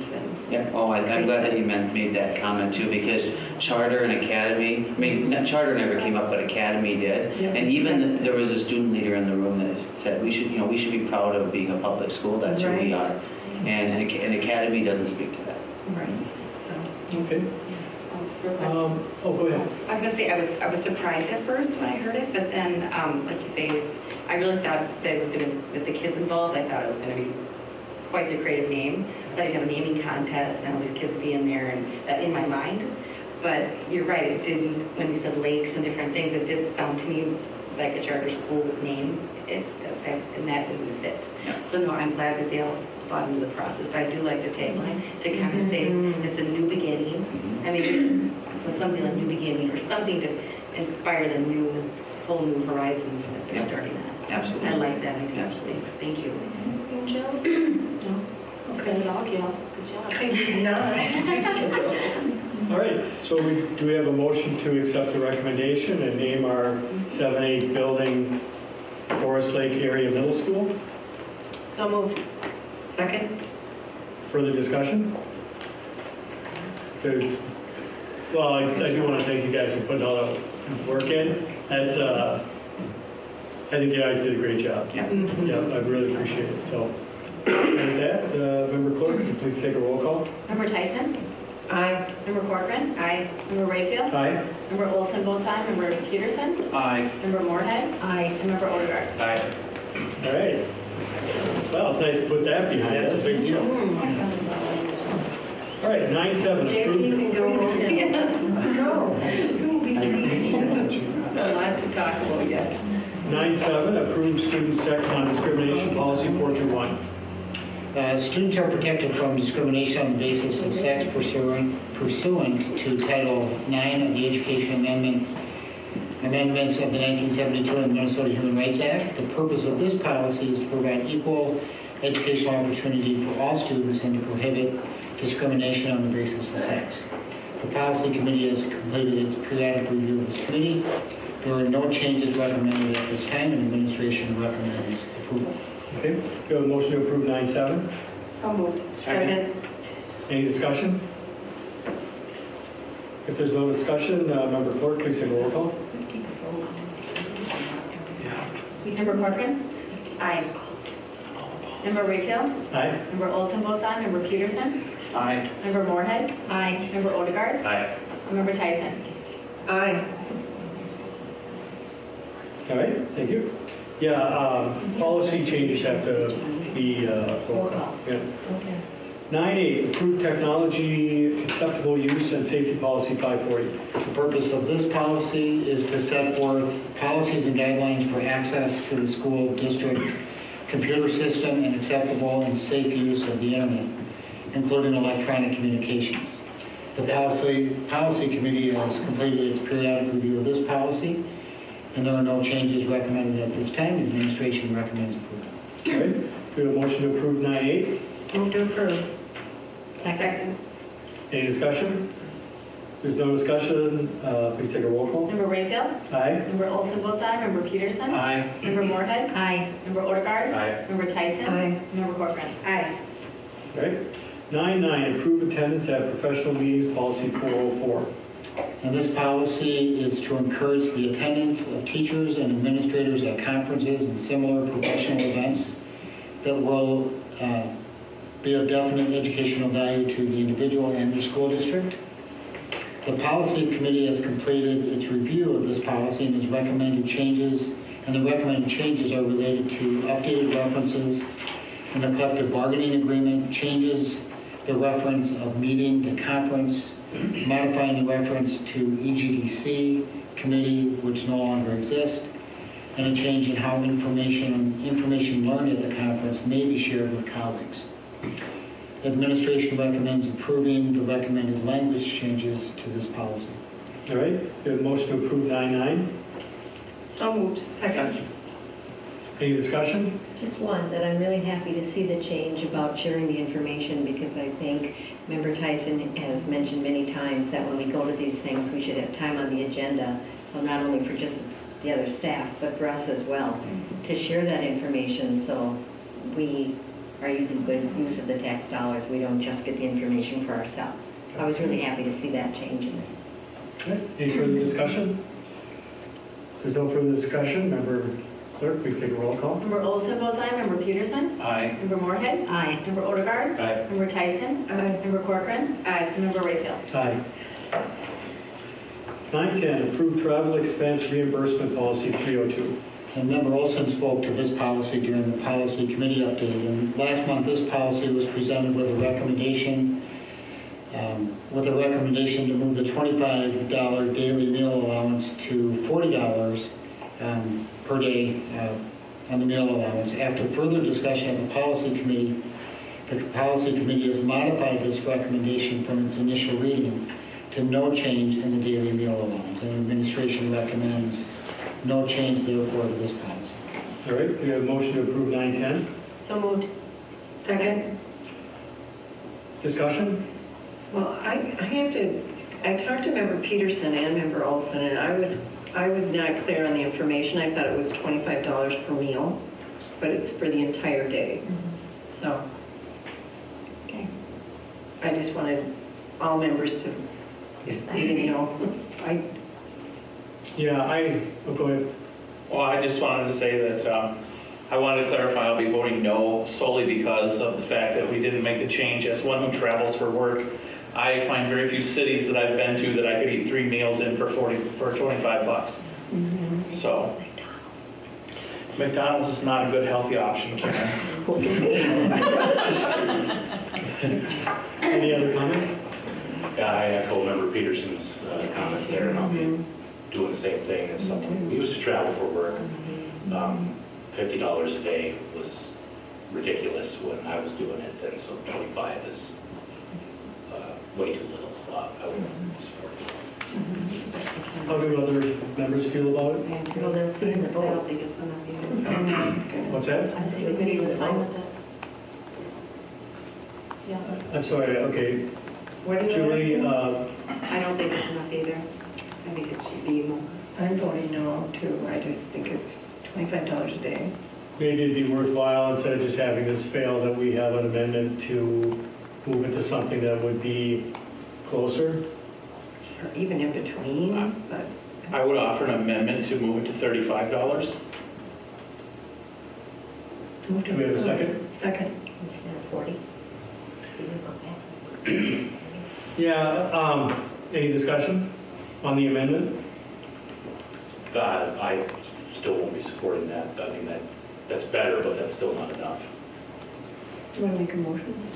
Well, hold on, we gotta do this amendment first, but, I mean, I think, here's what I think. I think $25 is ridiculous and it's an insult. I mean, when I look at what it costs to go to a conference and to not get a fancy lunch, but to get a box lunch, this $25 is not anywhere in the ballpark. But that's in an environment where we're going to be cutting some things that are really dear to us in a lot of different ways. I think the amendment for $35, I think, gets us a little bit ahead, but I really think we need to address it even further in the upcoming year. But I would vote in favor of the $35 because it's a move towards where it needs to be. I mean, as long as we're all kind of saying how we're going to vote, I'd be voting against that because I never heard this come up as an issue. And right now, the monies are so tight that as long as it hasn't been an issue that I've heard about from anyone, I just was fine with the policy committee coming back to the 25. So But when we vote, we'll all be deciding what we think, I guess. All right, so we're voting on the amendment, and the amendment would change the motion to be $35. Want to take a roll call on it? Member Peterson? Aye. Member Moorhead? No. Member Odegaard? No. Member Tyson? Aye. Member Corcoran? Aye.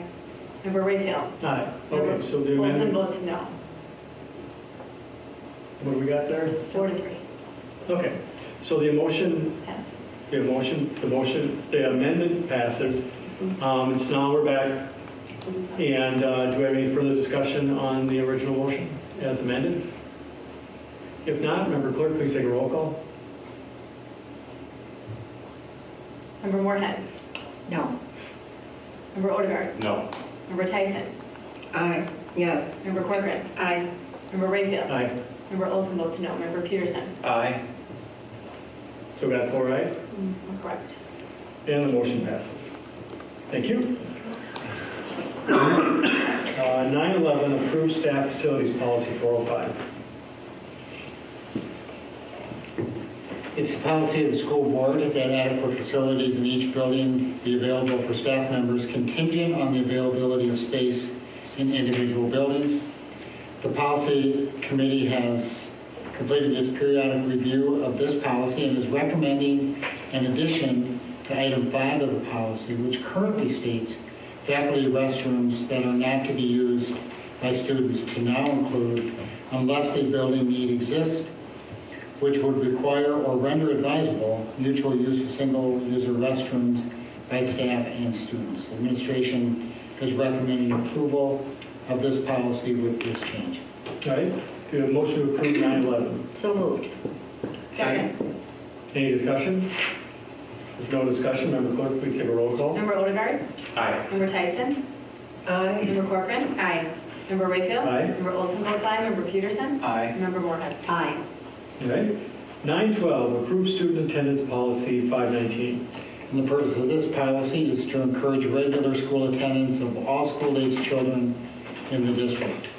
The policy committee has completed its review of this policy and is recommending the various changes noted in the board packet note sheet for this agenda item. And the administration is recommending approval of this policy with these changes. All right, do you have a motion to approve 912? So moved. Second. Any discussion? If there's no discussion, please take a roll call. Member Tyson? Aye. Member Corcoran? Aye. Member Rayfield? Aye. Member Olson votes aye. Member Peterson? Aye. Member Moorhead? Aye. And Member Odegaard? Aye. All right, so we've got a lot of coursework up ahead of us, and so let me just make a recommendation in 913 through 916. I think it'd be best if I introduce it. Superintendent Massey talks a little bit about it, and then we'll take a roll call for each. And then for the deletions, if it's okay with everybody, it might be good to group those together as a single vote. Everybody okay with that? Okay. And the courses can be grouped together? What's that? Can the courses as well? So the one said just the deletions would be. I'm nervous to do that, just because, you know, they with courses, you always have a roll call, and so for adding courses, I thought it'd be best to just kind of split them out. But I think we can well through them. I don't have a really great basis for that. I'll admit that. I've just seen it done. Yeah, I guess a lot of talking. All right. Okay. 913, approved new course proposal, 9th grade Meadows and Woods. Currently, Meadows and Woods are independent courses, half-credit courses, in other words, half-year courses. With the movement of 9th grade to the high school, the design is to merge those courses so that kids are taking up less credit time, therefore freeing up more time to take additional courses in industrial technology or other elective areas. So, and administration is recommending approval of this course. Right. Do you have a motion to approve 913? Second. All right. Any discussion? No discussion. Please take a roll call. Member Corcoran? Aye. Member Rayfield? Aye. Olson votes aye. Member Peterson? Aye. Member Moorhead? Aye. Member Odegaard? Aye. And Member Tyson? Aye. All right. 914, approved new course proposal, business information systems. The business department, in working with our teaching and learning department, is proposing to change to the title and content of the course formerly known as Today's Technologies, and it changed to Business Information Systems. That change doesn't change the course, but changes the title and creates tighter alignment with our Business Essential certification or certificate through Pine Tech. It therefore also becomes a concurrent enrollment course offering college credit for students. All right, do we have a motion to approve 9:15? So moved. Second? 9:14. Oh, I'm sorry, 9:14. Any discussion? Member Tyson? Aye. Member Corcoran? Aye. Member Rayfield? Aye. Member Olson-Balzar? Member Peterson? Aye. Member Moorhead? Aye. And Member Odegaard? Aye. All right, 9:15, new course proposal, Human Relations in Business. And in a similar fashion to 914, with the business department, they're recommending a change of a course, title of a course currently known as Sales to Human Relations, known as Sales to Human Relations in Business. And again, this change would align this course with the Business Essential certification with Pine Tech and offer concurrent enrollment college credit for this course as well. All right, motion to approve 9:15. Move to approve? Second? Any discussion? No discussion, please take a roll call. Member Corcoran? Aye. Member Rayfield? Aye. Member Olson-Balzar? Member Peterson? Aye. Member Moorhead? Aye. Member Odegaard? Aye. And Member Tyson? Aye. All right. 9:16, approve new course proposal, Workplace Skills. This course would be offered at Forest Lake Area Middle School and would be an entry point class in the business sequence of courses that would align with and tie into the Business Essential certification segue into the high school courses. So this would be a new course as an entry point into the business array of courses, and the administration is recommending approval. All right, do you have a motion to approve 9:16? So moved. Second? Any discussion? No discussion? Member Tyson? Aye. Member Corcoran? I'm sorry. Aye. Member Rayfield? Aye. Member Olson-Balzar? Member Peterson? Aye. Member Moorhead? Aye. And Member Odegaard? Aye.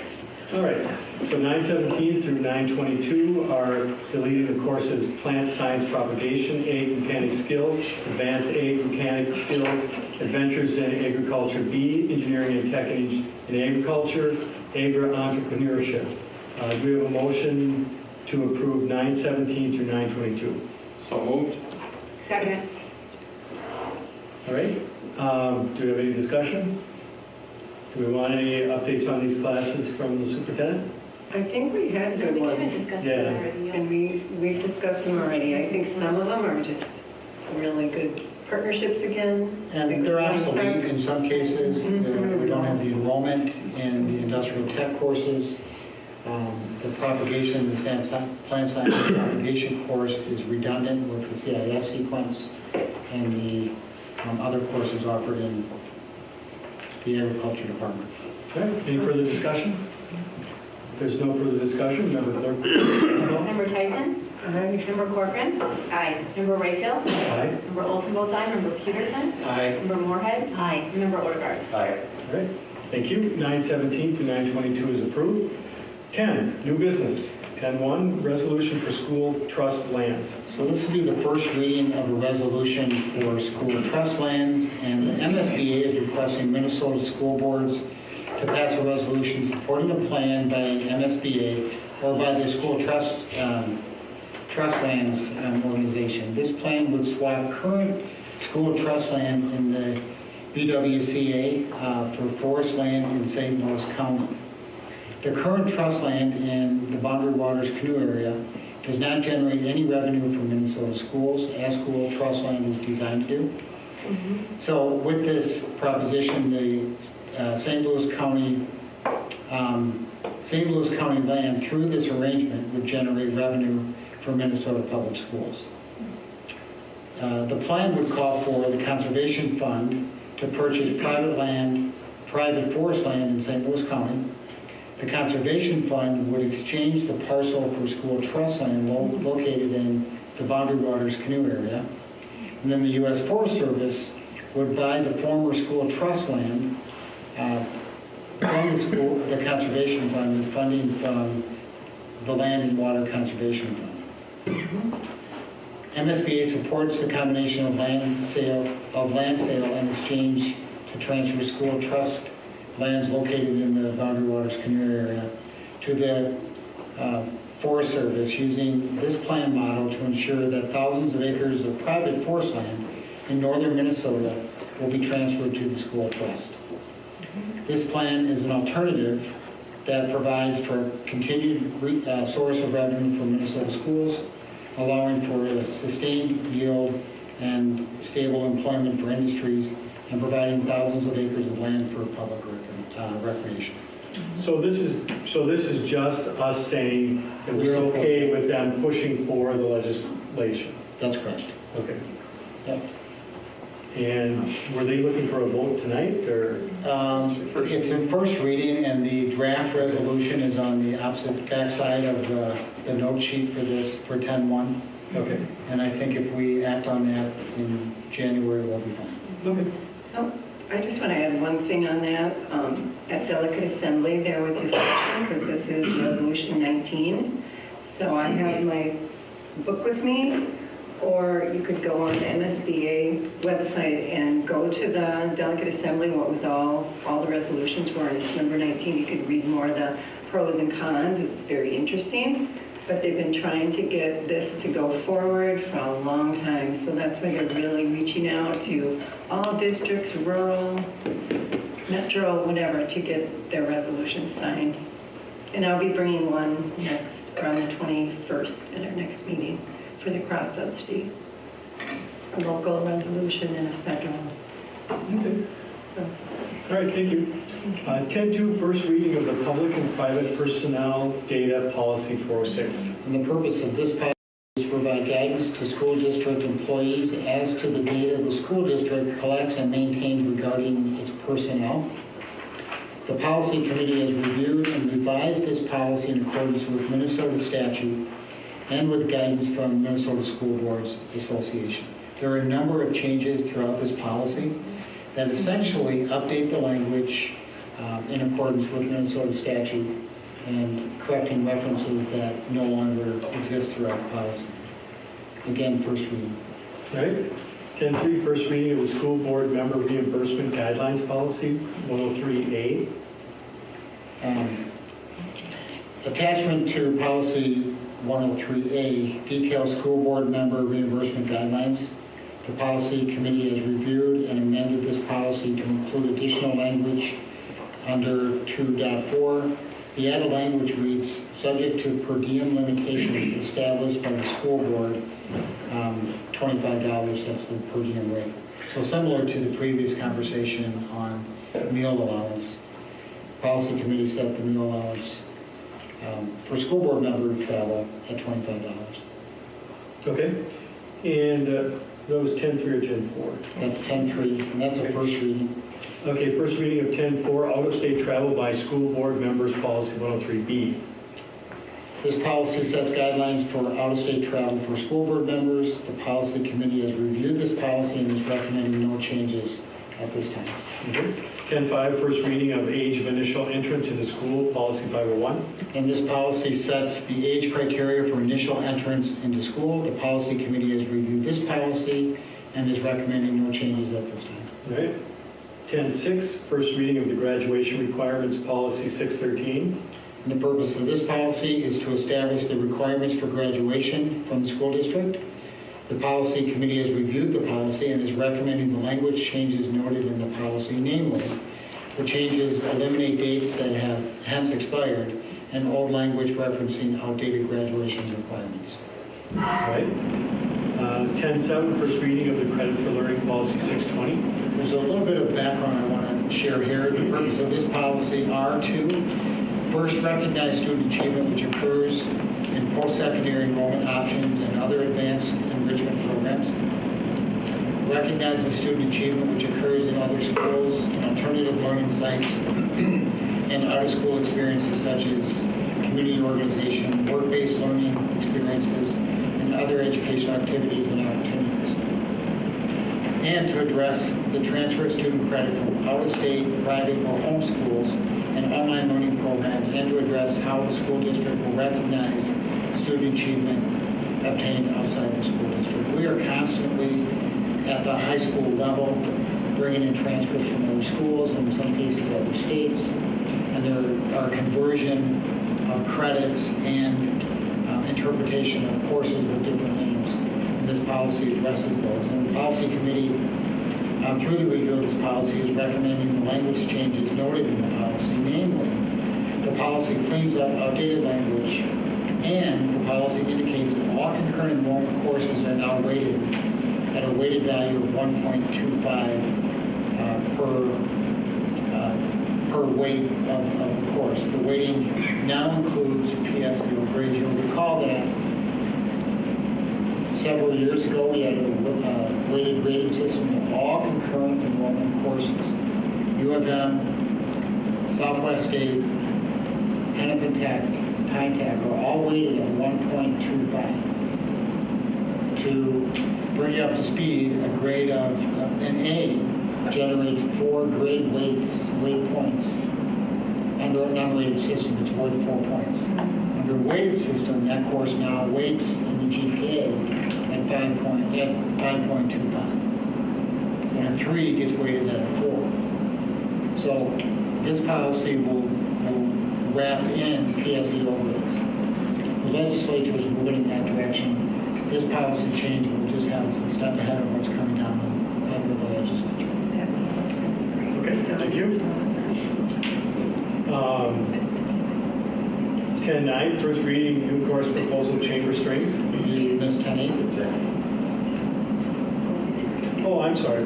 10.8, first reading of the discontinued policy 615, basic standards testing, accommodations, modifications, and alternative assessments for IEP section 504 accommodation and LEP students. This policy is now obsolete. The policy committee is recommending that we delete the policy. All right. 10.9, first reading of the new course proposal, chamber strings. You have the information on this new course proposal. In essence, this course is one more elective course option for kids in orchestra or the strings program. In a similar fashion of the elective opportunity with jazz band on the wind side or the band side, instrumental music, and chamber singers, which is the elective opportunity. Those two courses, jazz band and chamber singers, are offered as a 0-hour course. The concept would be that chamber strings would be offered as a 0-hour for orchestra kids. Smaller number of kids, 15 to 18 to 20 kids, would be in that course. It doesn't have to be a 0-hour, but that's what they're offered. Can I ask a question? It says it's for grades 10 through 12? Be 9 through 12. Okay.